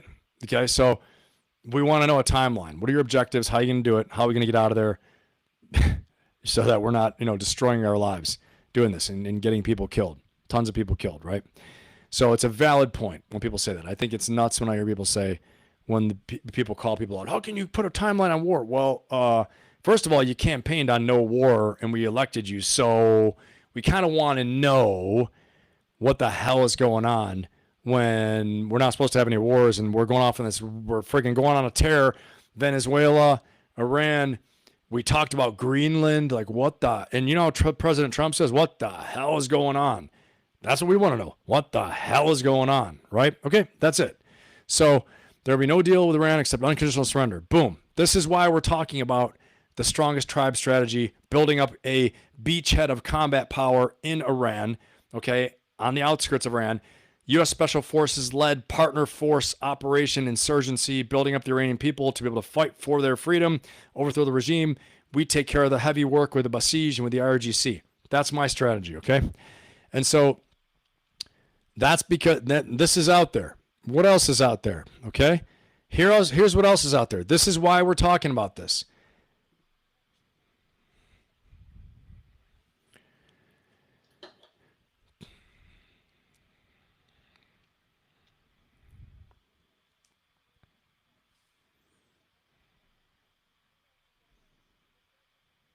End to this conflict sorry, guys. is imminent. Sorry, guys. I missed a beat there. I started playing something and not sharing it. Here we go. President Trump saying that you don't do a ceasefire when you're literally obliterating the other side. We also heard from Iran, an Iranian official earlier today, saying that Iran is unwilling to discuss Hormuz while under attack. You add it all together, it doesn't seem like an end to this conflict is imminent. Well, no, and that's kind of the feel in the markets today. The last 24 hours have brought a very different vibe here in the way people are looking at this in terms of timeline, that it could, in fact, be a lot more protracted than we expected. I don't want to do a ceasefire. He said it. You don't do a ceasefire when you're obliterating the other side. And he also said we don't use the Strait, which is something that we've heard quite a bit lately, suggesting that that oil is going to other destinations, even though, of course, it's impacting global prices. Although he says NATO could help us, but so far they haven't had the courage to do so. This type of language has not been helping the markets feel a lot better about things, obviously. And that exclusive reporting by Bloomberg that you pointed to. Okay, so no ceasefire. We're talking about that as well, too. Hey, welcome. I see you're coming over from Jake's Way. Good to have you, JB. Awesome. Let me see here. Ben, did you read Joe Kent's resignation that's been going on? Yeah, Nick, I did. I saw some things about that. I did not know him personally. If I did, I don't remember, honestly. But from all accounts, he's been there, done that, and he's got a high amount of credibility, very well respected. But a couple things to consider, right? So I'll just say this. I'll say that I think he truly believes what he's saying. Excuse me.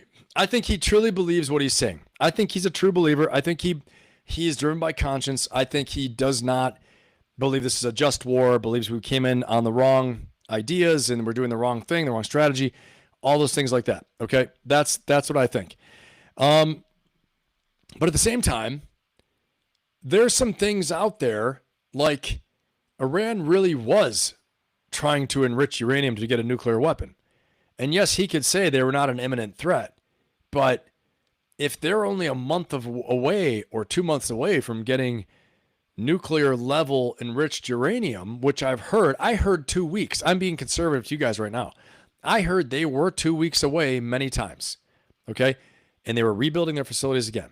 Okay. So what one person says is imminent and another person thinks is imminent, two different things. Like to me, imminent threat means like there is a plan and a capability and they're going to do it. That is an imminent threat. That's an imminent threat, especially against the homeland. Okay.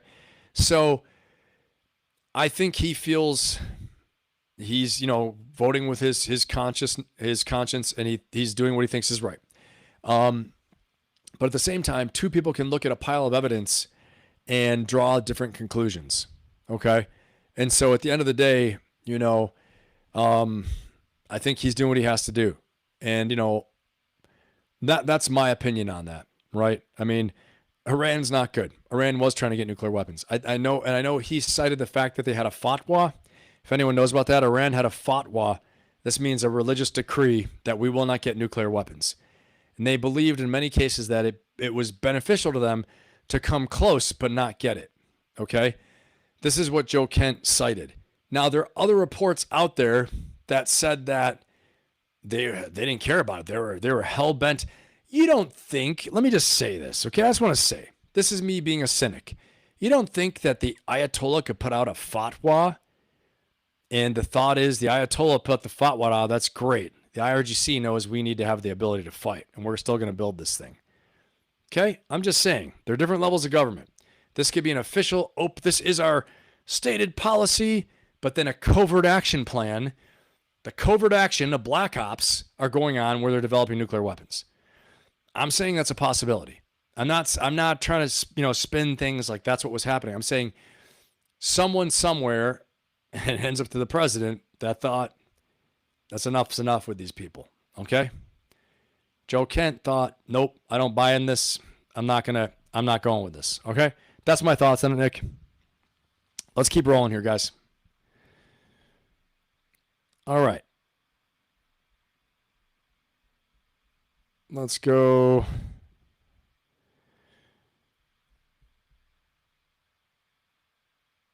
Let's listen. Kendall, she's got more. Hey, Tyler. Yeah, hey, John. Well, some new ideas being floated by the Treasury Secretary Scott Bessent in this interview as this White House plays. Yeah, we heard enough of this. We heard enough of this one, too, about that. Who's ready? Who's ready for the leadership lessons of South Park? Who's ready? Let me know. Give me a fire symbol in the chat.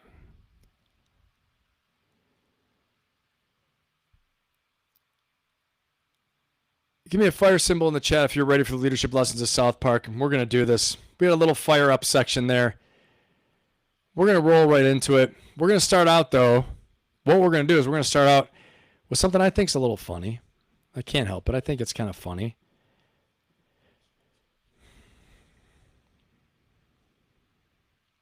I think this is a little bit funny. If I can find it. Here we go. This is kind of funny. Let's see here. There is no briefing from the Pentagon today, but when they do brief, many people, including us, we've observed you almost get two briefings at once. You get the chair of the Joint Chiefs, Dan Kane, who gives a nuts and bolts review of the facts in the ground and in the air over Iran. And then you also get what is really a very political briefing from the Secretary of Defense, Pete Hegseth, with almost campaign-like rhetoric and terminology. So how is that being received? With us now, CNN Chief Data Analyst Harry Etten. So how popular is the Secretary of Defense and what he's doing? Pete Hegseth and those briefings are going over like a lead balloon. What are we talking about? Let's take a look here. Look at the net popularity rating for Pete Hegseth in recent polling. You look at Quinnipiac. Look at this. 15 points underwater. You think that's low? Why don't we go over to Yahoo YouGov? Even lower. Way down there at minus 18 points. Come over to this side of the aisle. Look at independents. This has been the story of the Trump presidency, and it is the story of Pete Hegseth. You think you see unpopularity overall? Look at independents, even lower, minus 28 points among independents, according to Quinnipiac. And then taking the cake, look at this, 33 points. All right, a lot of people don't like Pete Hegseth. You've seen the SNL things on him, the Saturday Night Live imitations. He's just, he's inviting himself for the constant beatdown from a lot of people. I think it's absolutely hilarious, honestly, when they do these imitations of Pete Hegseth. He's like, "What's up? What's up, Chodes? What's up? Got any questions? Shut up if you have a question." All right, here we go. So you guys have made it all the way. Yeah, he is. You're right. He is actually, Nick. You guys have made it to the time in the show when I tell you about this word from our sponsors. Okay, you made it to the time of the show when I tell you about a word from our sponsors, from the fantastic Ben Pappas company. But what I want to tell you guys, okay, is this basically: if you are trying to get ahead, you're trying to make a break in your life, in your business, in your career, in your leadership, whatever it is, this year, okay, and you don't have an accountability circle, you're trying to do it alone. Okay, it's the biggest thing. Again, from the interview this week I had with Andy Markoff, CEO of Smack Technologies, I asked Andy, I said, hey, what, and this is almost parallels, mimics exactly what I've heard from so many mega successful entrepreneurs and people in leadership positions. And I asked him, I said, what do you think is the most important thing when you're trying to level up, you're trying to make a breakthrough on something really hard? He said, have someone to talk to, have a mentor, have someone who can show you the way, that's done what you're trying to do, or that knows how to make strategy, knows how to give you a plan to make a breakthrough, okay? And so tonight I'm not going to play my video and show you all those things like that. I'm saying to you, if you don't have that in your life right now, okay, I'm available for you, obviously, okay? If you wanted to work with me one-on-one as your coach, and we can build your personal strategy, your business strategy, your career strategy, all those things, all the way up to your military strategy. If you have your own private army, we can do that too, okay? Link is in the bio to book a no-fee discovery session, call with me, and to apply to work with me one-on-one, okay? Also, I have my Ferocious Optimist coaching membership. The link is in the bio for that. Tomorrow, we are going live for the Ferocious Optimist coaching membership and community, okay? It's fantastic, all right? We meet monthly as a group over a private Zoom call. I'm going to teach you. You'll get the presentation that I teach from. You have unlimited replay. And we do Q&A. It lasts for about 2 hours long. It's absolutely awesome. We see each other. We're talking to each other. It's on a private Zoom call. And I have a platform where we have a community that meets.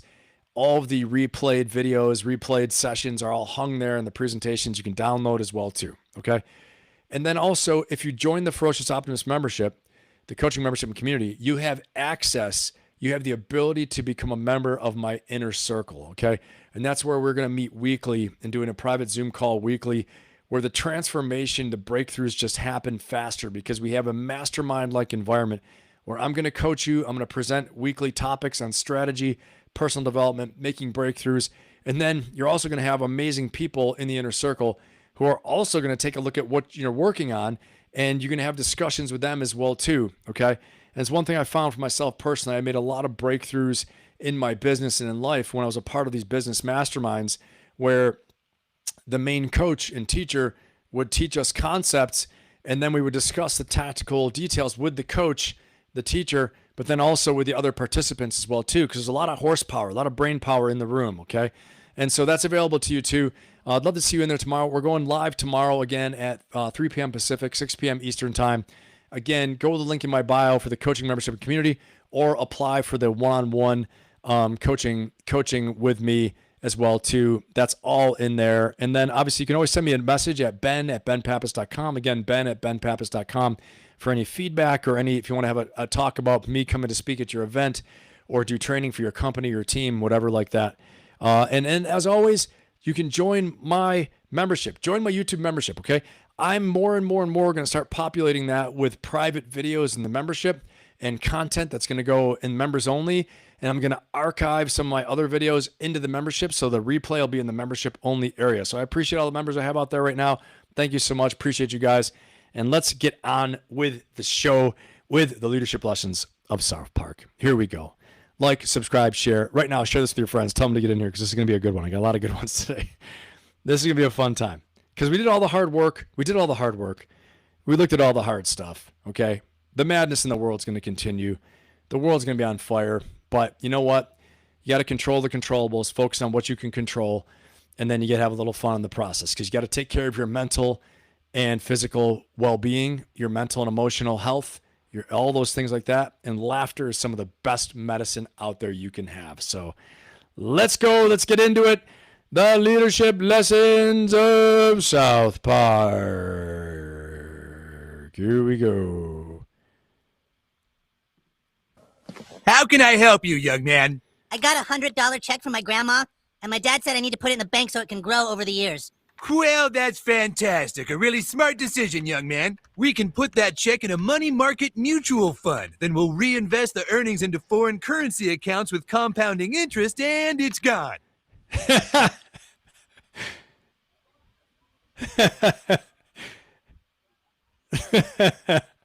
What? It's gone. It's all gone. What's all gone? The money in your account. It didn't do too well. It's gone. What do you mean? I have $100. Not anymore, you don't. Poof. It's gone. Well, what can I do to get back I'm sorry, sir, but this line is for bank members only. I just opened an account. Do you have any money invested with this bank? No, you just lost it all. Then please stand aside for people who actually have money with us. Next, please. Cold-hearted, man. Cold damn hearted. Woo, jeez. Give me a 1 in the chat if you've ever had an experience like that where it's gone and it's gone. They invested it and it's gone. You know, you don't see me talking too much about Bitcoin these days right now because it's gone and it's gone, but it's not gone. I'm still in the fight. I still believe in the Bitcoin. It's going to make a comeback. It's a great time to invest in it. If you can, if you meet all the prerequisites, right? You pay down your debts, all this stuff like that. You got some savings account.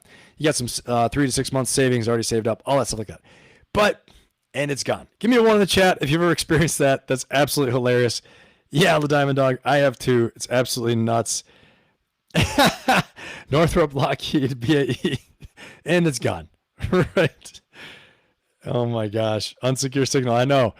All right, guys. Let's go on to this next one here. I got another one. Okay. I've been on a Key and Peele tear lately too. There we go.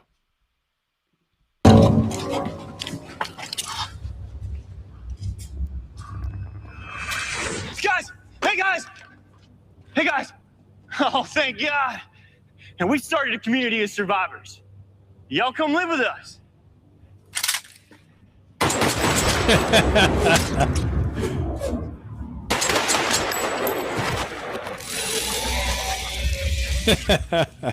What the hell? Wait, how did you know? Come on.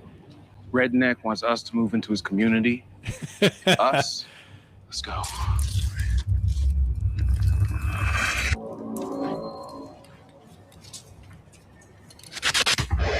Guys! Over here!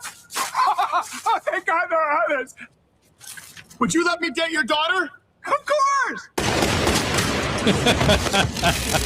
This is terrible. What? What? This is terrible. Guys! Hey, guys! Oh my God. Again, I don't watch these things ahead of time. I just react to them. What in the world? This is freaking crazy. Lots of lessons all the way around, right? Be careful with your money. Number one, a fool and his money are soon parted. Number two, racial profiling and racist stuff is real, right? It's out there. So it's very funny. Oh my God. Key and Peele are nuts. All right, let's go. Oh, another one. I got another one from these guys. Here we go. Hi, you must be Liam. Hey, buddy, how are you feeling today? I'm feeling fine, Dr. Gupta. This is Miriam Glass. His accent's just killing me because this isn't the way he talks, right? And so his accent is just killing me right now. Oh my God. She's from the Make-A-Wish Foundation. How are you feeling today, Liam? Well, I have some news that might make you feel a little better. We at the Make-A-Wish Foundation make dreams come true for little boys and little girls who are very sick, just like you. There are no children like me. You're one of a kind, but we're going to make any dream come true that you could ever have, okay? Anything? That's right. What about being Superman for a day? I wish to drown a man. What? To drown a man in the bathtub. Surely we don't want to hurt other people now, do we, kiddo? Anything else? Fly in a hot air balloon or meet a celebrity? My new wish is to lean over the body of a dying man and put my lips on his, stealing his last breath. Liam, I am so sorry, Miss Glass. It's all right. He doesn't know what he's saying. I wish to pee in your mouth. What? Especially you. As I stand over you, I'll need a glass of water in 10 minutes. Enough, you little You are a devil child! Dr. Gupta, he's not a devil child. He's just a child. You have no business working in a pediatric ward. What? I'm going to report you. Shame on you, Gupta. Since I question everything that I've ever believed about the What in the essential world? goodness of children. Wish granted.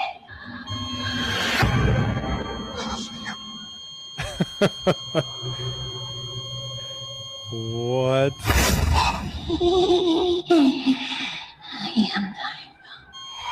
Hi. Whoa, that one was a little crazy right there. What in the world? All right, nothing like some good old bloopers here to close it out. We're almost going to close it out. We got some more. Boy, we had a lot of, let's see. I know, it's some crazy stuff. All right, here we go. Check this one out. Oh my gosh. Did you see that? Are you hurt? No. What? Oh my gosh. Oh my God, can you imagine? Get him. Woo! Oh! Rebecca, smile.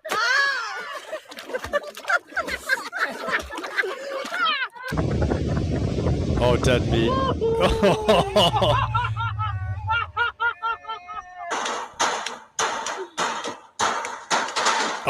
Oh my God, that had to hurt so much. What?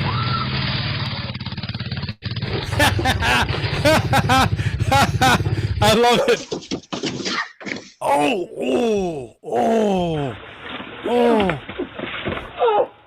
Oh my gosh. Footwork, quick feet. Oh, quick feet. Oh man, these people are getting jacked up. Oh my goodness gracious. Must be ice. What? Wow, it could have been way worse.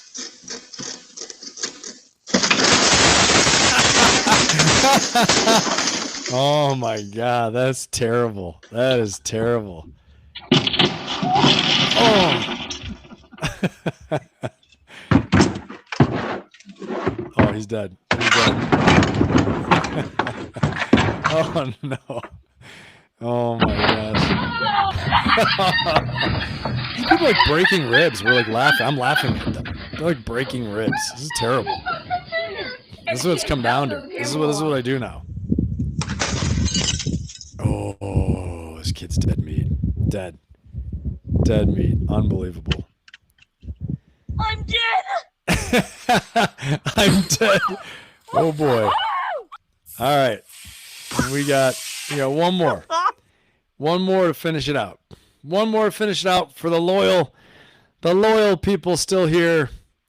This is a good one. I don't even know. I've never seen it. I don't know. Let's see it. Let's see what it is. I don't even know what this one's going to be.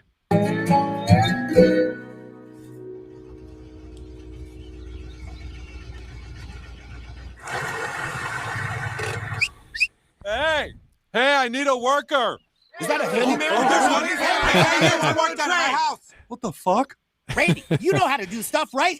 I got to get the radiant heat installed in my house, and I'm offering free legal advice in exchange. You need a reporter?